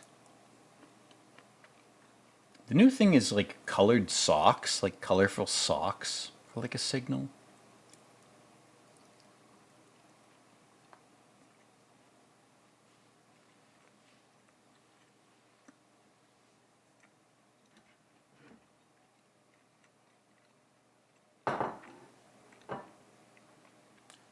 So now he's dealing with this Italian guy. Big family. And this guy cares about his kids. Make sure they don't go into the water without someone watching them. Make sure they've got their shoes on. Totally different from our main character, who treats his kids like robots or AIs.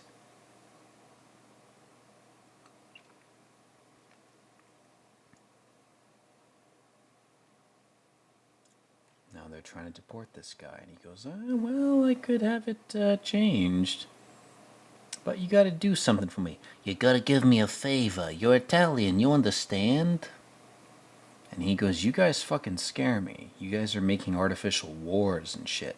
And he goes, no, we make sure the wars are small. And the guy goes, we have family. And we have the church. And the Irish, they have their homeland, the Jews, their traditions. Even the they got their music. What do you have? And this answer is so cold. We have the United States of America, and the rest of you are just visiting. My God, man. What do you say to that? That's a Trevor Goodchild line from Aeon Flux. It's insane.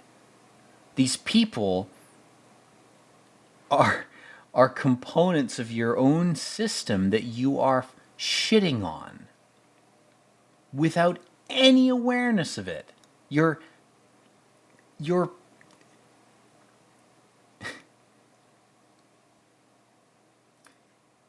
willingly unaware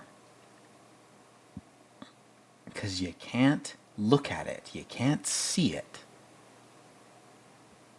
It's sad, man.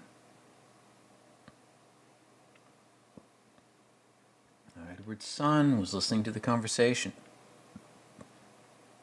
Edward suspects, well, you could probably hear us. And he goes, if you did hear something, don't tell some sort of Cuban GF of yours anything that you've heard. He goes, oh, of course I wouldn't, Dad. It's not like you're a shell of a father raped by a satanic cult system and rebelling against you is my only means of self-actualization. It's not like that's the case. It's not like that would be my choice.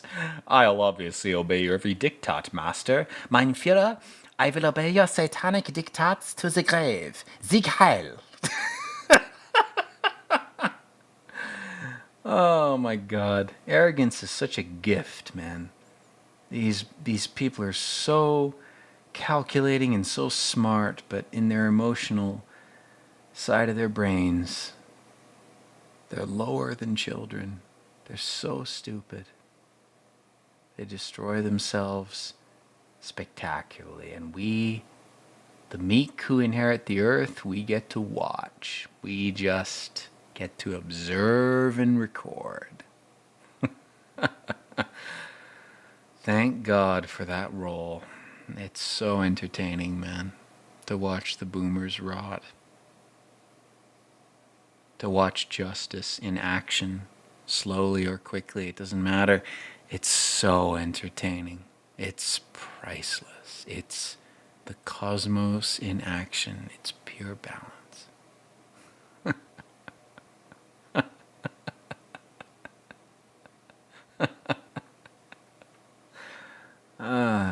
It's perfect. And you know what? Edward, for all his flaws, I gotta say, he's a gentleman. He says, all right, I fucked with you, I cheated on you, we had this big scene that happened that I didn't even commentate on. But it speaks for itself. The movie speaks well enough for it, because it's a well-made movie. He says, all right, I'll have a dance with you. And she says, I'm done, I'm gone. We've all been there, guys. The girl's like, I'm going to go live with my mother instead of live with you. All right, fine. If that was your reaction, if that was your choice, you weren't meant for me in the first place. That reaction, that choice you made is indicative enough that my judgment was flawed and I shouldn't have been with you in the first place. Have fun. Have fun in hell.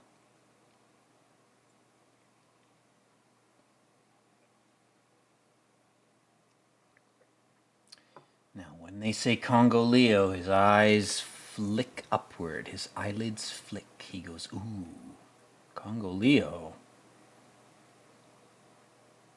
My son has been burning coal in this area for many years. I must investigate. Oh, I'm an epic scientist. I understand human emotions. Yes. Even though I've devoted 90% of my mental effort and my entire life to logic, and therefore, because I don't understand human emotion, I am basically 50% blind, 50% deaf, and 50% basically retarded. But I've hypnotized myself into thinking that because I'm logical, I understand all of reality. Good for you, man. There's the bells. The bells and the birds.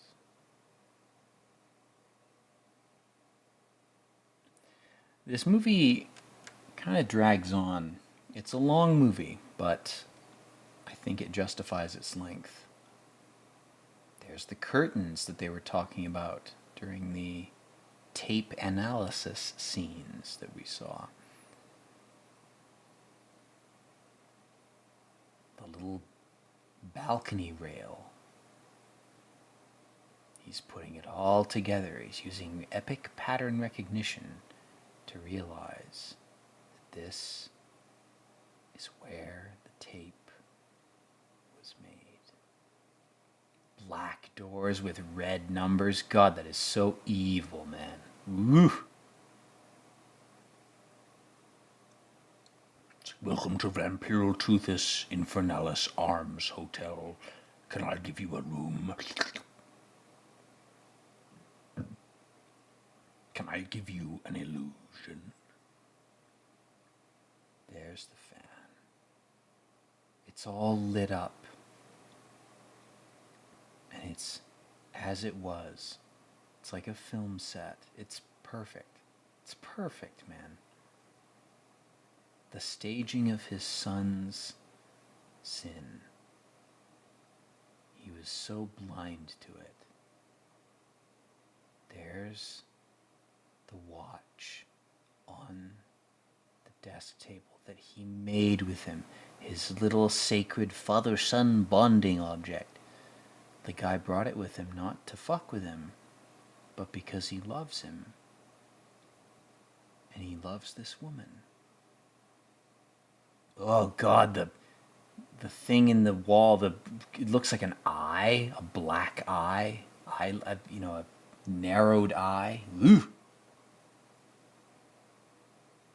And the Russian guy is like, your mother, the West is female, Russia is male. And he goes, here you go, here's our place where we recorded everything. Recorded your son fucking some Cuban whore. And he says, that's it, the op's done. And he goes, can I play something for you? Can I try to disturb you? Everything is a secret. The West is all lies.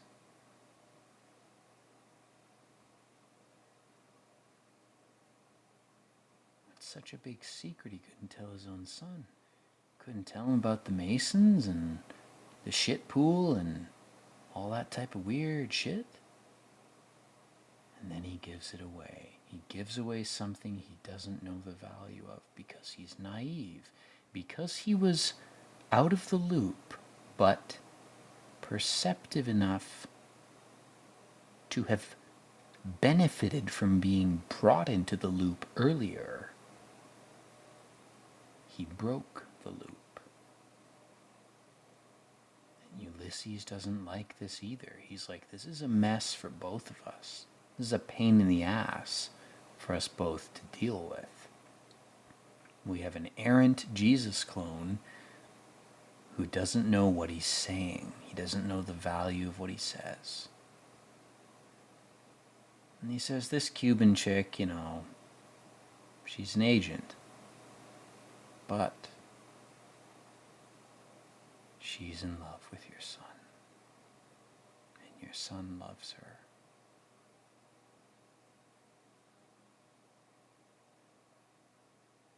Imagine two agents in the early days of ambassadors in medieval Europe falling in love. That couldn't love each other. Their jobs prevented. That's the first instance, I think, in history of a person's job being more important than their emotions. I think that's the beginning of the descent into hell. Your job should never take precedence over your true feelings, just like your false feelings shouldn't take precedence over your real impulses of logic.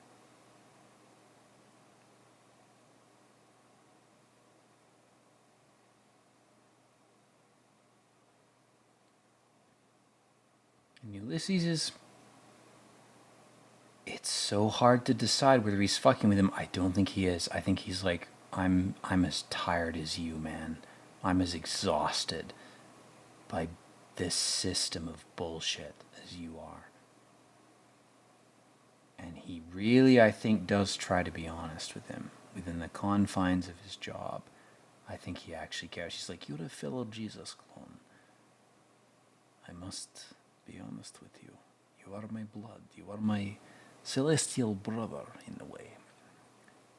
We are both cephalopods from Europa that possessed human bodies untold millions of years ago, and now we show up as white-skinned people with blue eyes. It's a genetic thing. My point is, you and I, we are not so different, and not in a Bond-villain sense. I must just tell you what I can, that your son is in danger, and so are you. She's not who you think she is. Why would he believe him? Why would he believe a father who lived in lies, who was steeped in secrets, who bathed in falsehoods? Why would he believe that? I gotta side with the son in this, man.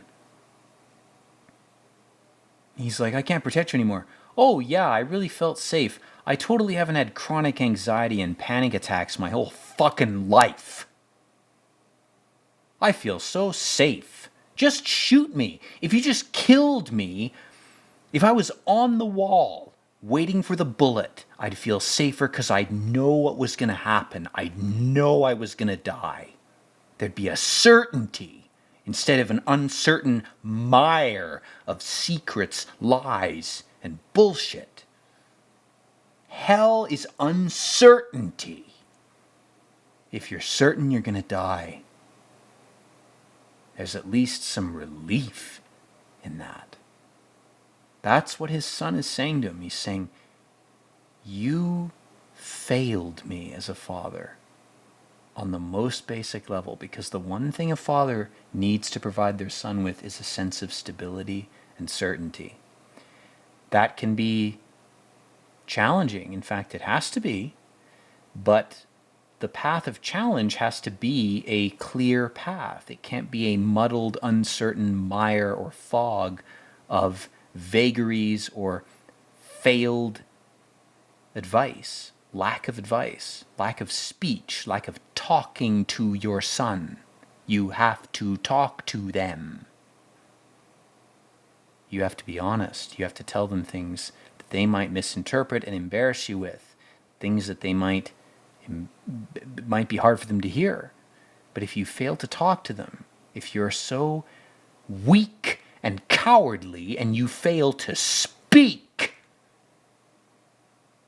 you have failed your child on a level that is incalculable.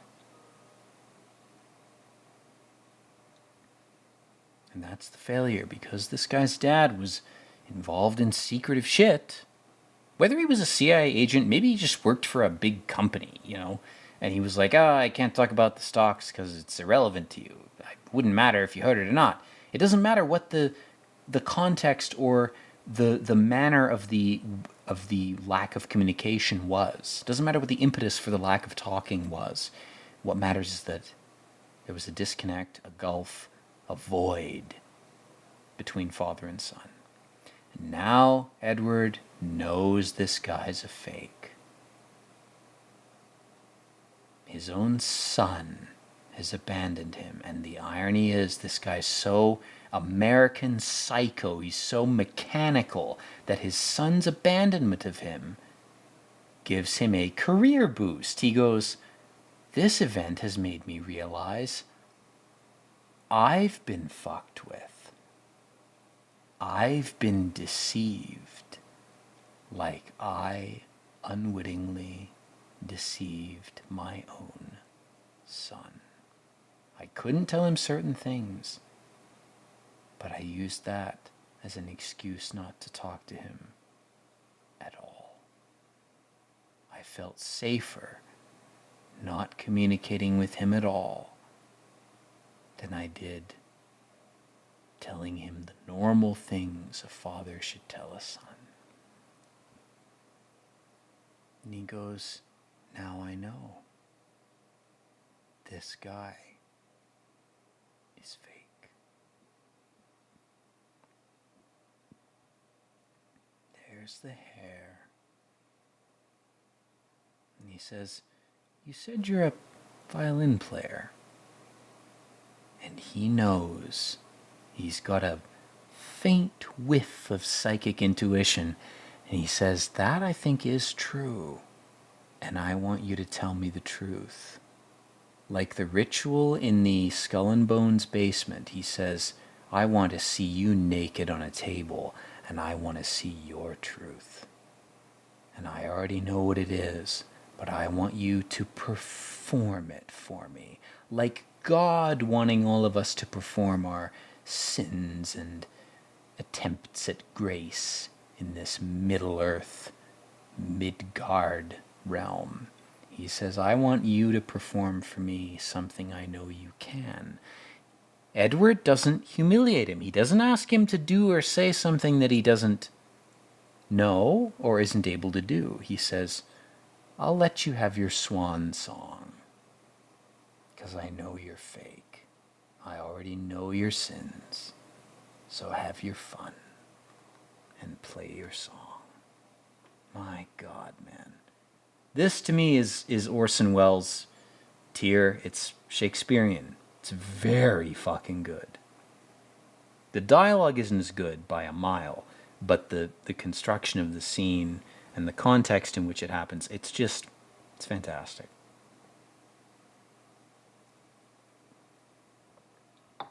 He's like, I just wanted to hear something from you that was true.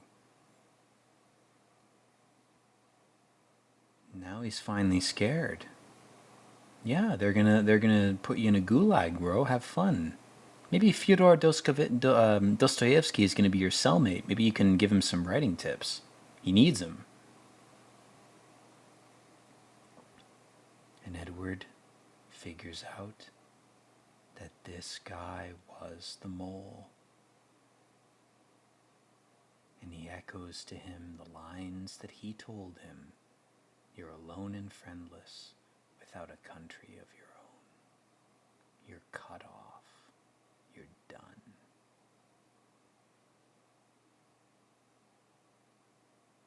Poor bastard. And then we cut back to a bus, and there's a creepy woman next to him. Pay attention to the women in this. I think they're undervalued in this. They're all librarian types. They're older women, the women in the background. I think, given the creepy, paranoid nature of this show, it's worth looking at them. The red herring might be the obvious male spy. The real spies? Look to the Bene Gesserit from Dune. Those are the real puppet masters in a lot of cases. It's the women.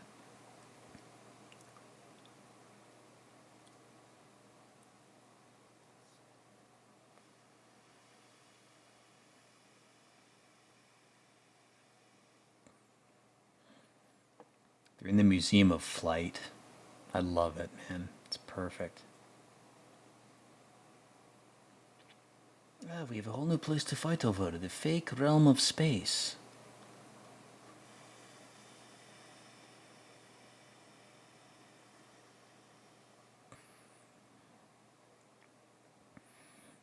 He says, I have to respectfully decline your offer.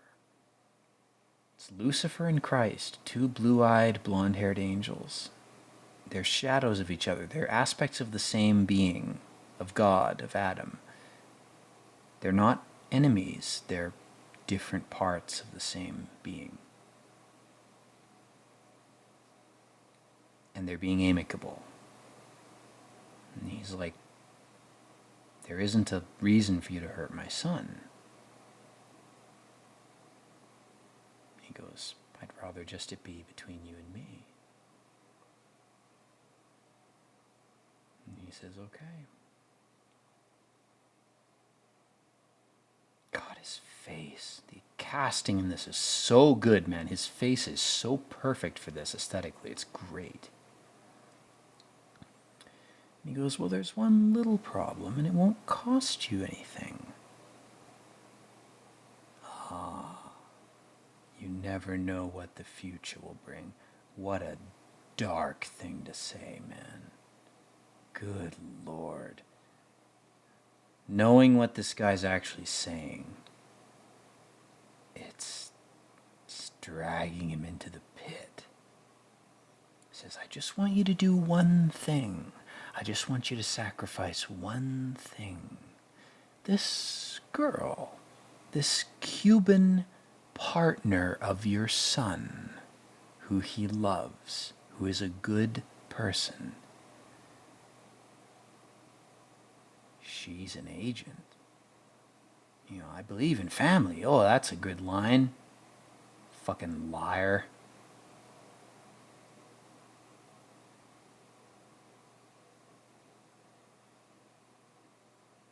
Why wouldn't you want a Cuban? Why wouldn't you want Justin Trudeau to be your prime minister?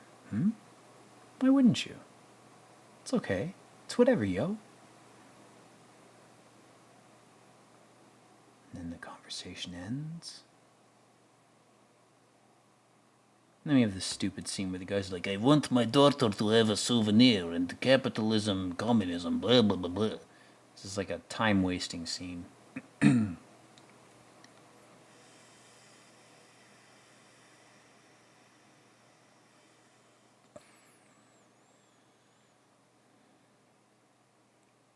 This is the Fallout universe, and my daughter wants Russian rubles translated into caps. Nuka-Cola caps, that's your currency, right? And he goes, yes, that's right.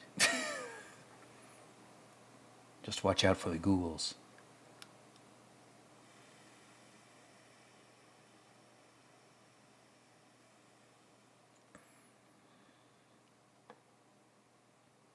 CIA spook guys watching from the corners. Ooh, of course he is. Why wouldn't he be?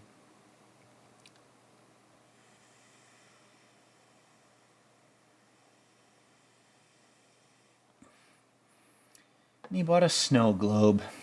Of course he did. He's from Russia, you know. Snow globe's an appropriate gift.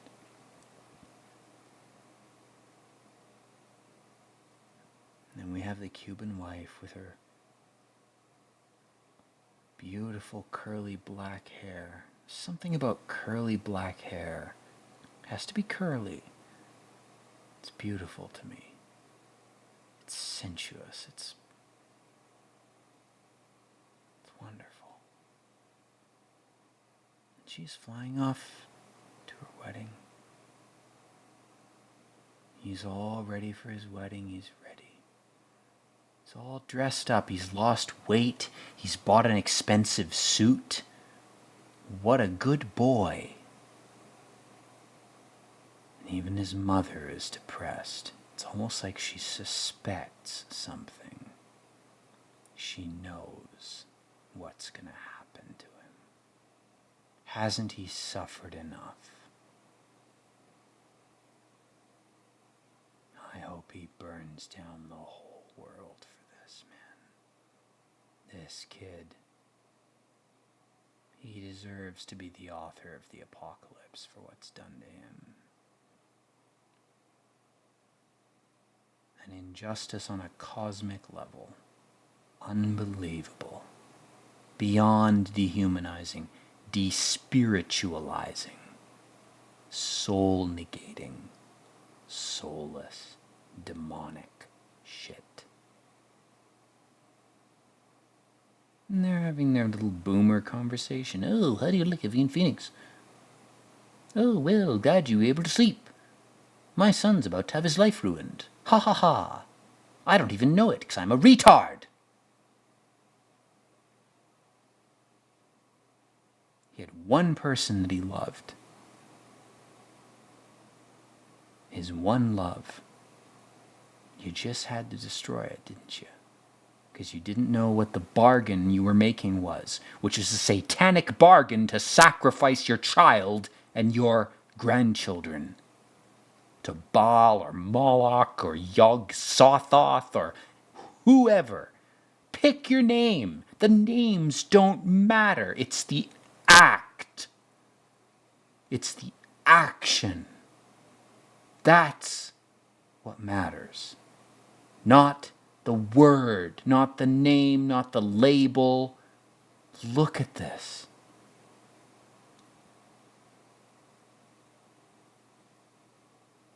Her dress floating like a squid in the blue sky. Back to the Mariana Trench with you, my dear. We couldn't handle you being here, and that's a very serious condemnation of our system, that we couldn't accommodate you. That's on us. They're all dressed up, all her relatives are there, and his dad walks through the shade of the palms like some reaper, some grim reaper. Good God, man. This movie fucking kills me, man.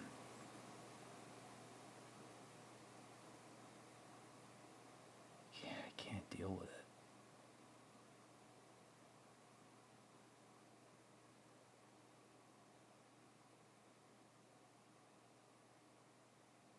Look at his eyes.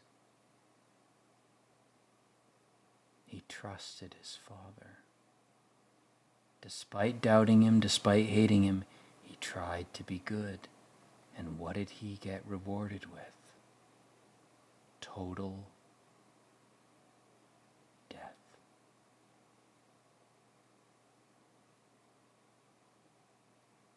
And he already knows. He knows she's dead. So does his mother. They killed her. And they're damned for it. And he says, she's pregnant. You haven't just killed my wife. You've sacrificed a child. Almost like the cabal wanted you to. And you didn't even know you were a puppet. You were so stupid. You didn't even see it. And no amount of speech will save you now. You're too far gone. It's been done. You've made the bargain, Father, and I can't save you. You're gone. You're outside my ability to save. All I can do is watch you rot.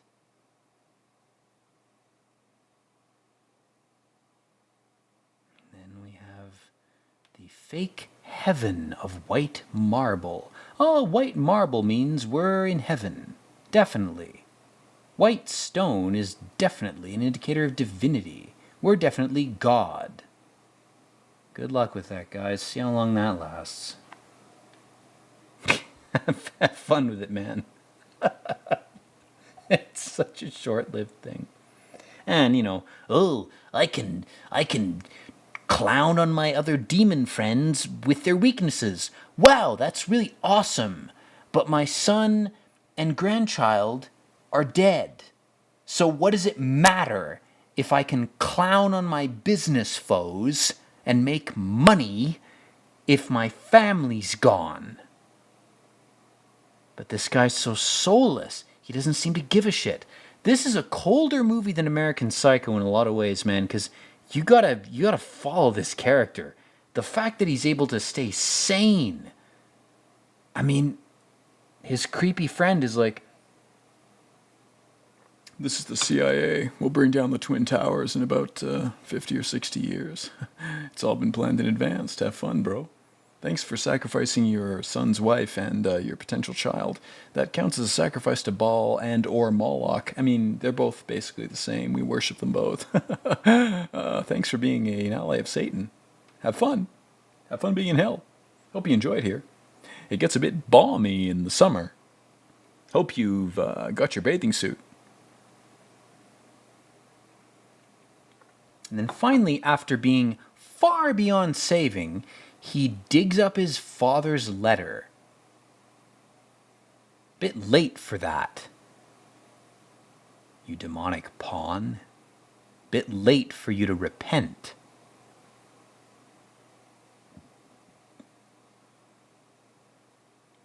That seal's probably made of blood. Who the fuck cares anymore, man? This is all a bunch of corrupted shit. Better to make your own story than listen to stories made before you were born.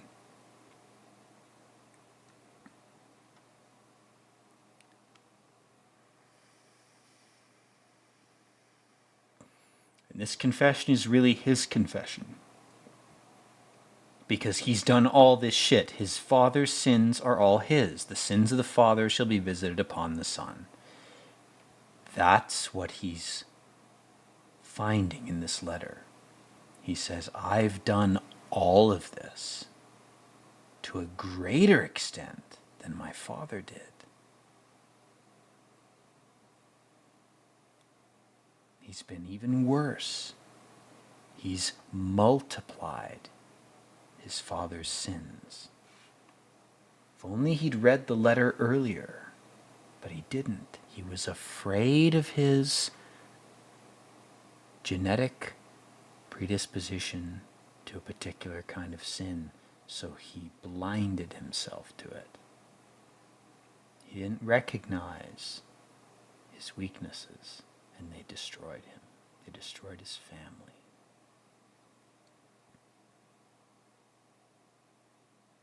And then, as if it matters, he burns the letter. You know, what does it matter? I'd have it engraved on my grave. I'd kill myself and have the letter engraved on my grave if I were this guy. Own the sin. Admit to it. But he doesn't. He doesn't have the strength. He wants to hide it.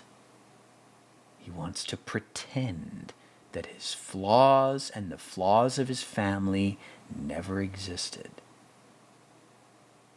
And he tries to destroy the record of it. Good luck, man.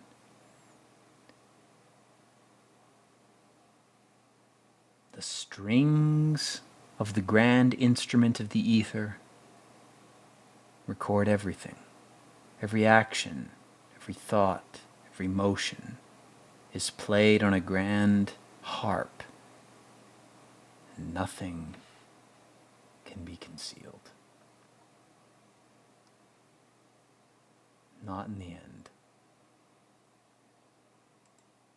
And there we have the end, guys. That is The Good Shepherd. A movie that really fucks with me, as you can tell. A lot of things going on in the movie. Again, like Eon Flux, I could do 10 commentaries on this and say different things each time, but I'm not going to do that. I'm going to do one. Hell of a movie, though. Worth looking into. Worth watching without my commentary. So I'm not talking over the film. Anyway, thank you for watching. The movie's over, so I'm going to end the recording. Hope you're doing well. Hope your loved ones and friends are doing well. Pay attention to your health. Pay attention to your spiritual health. Believe in something, whatever the fuck it is. Pick something. And don't be afraid to challenge yourself to find meaning in your life when you think you can't. There's meaning somewhere. You just gotta look for it a bit. It doesn't take too much effort. Give it a shot. Again, thanks for watching, guys, and as always, peace out.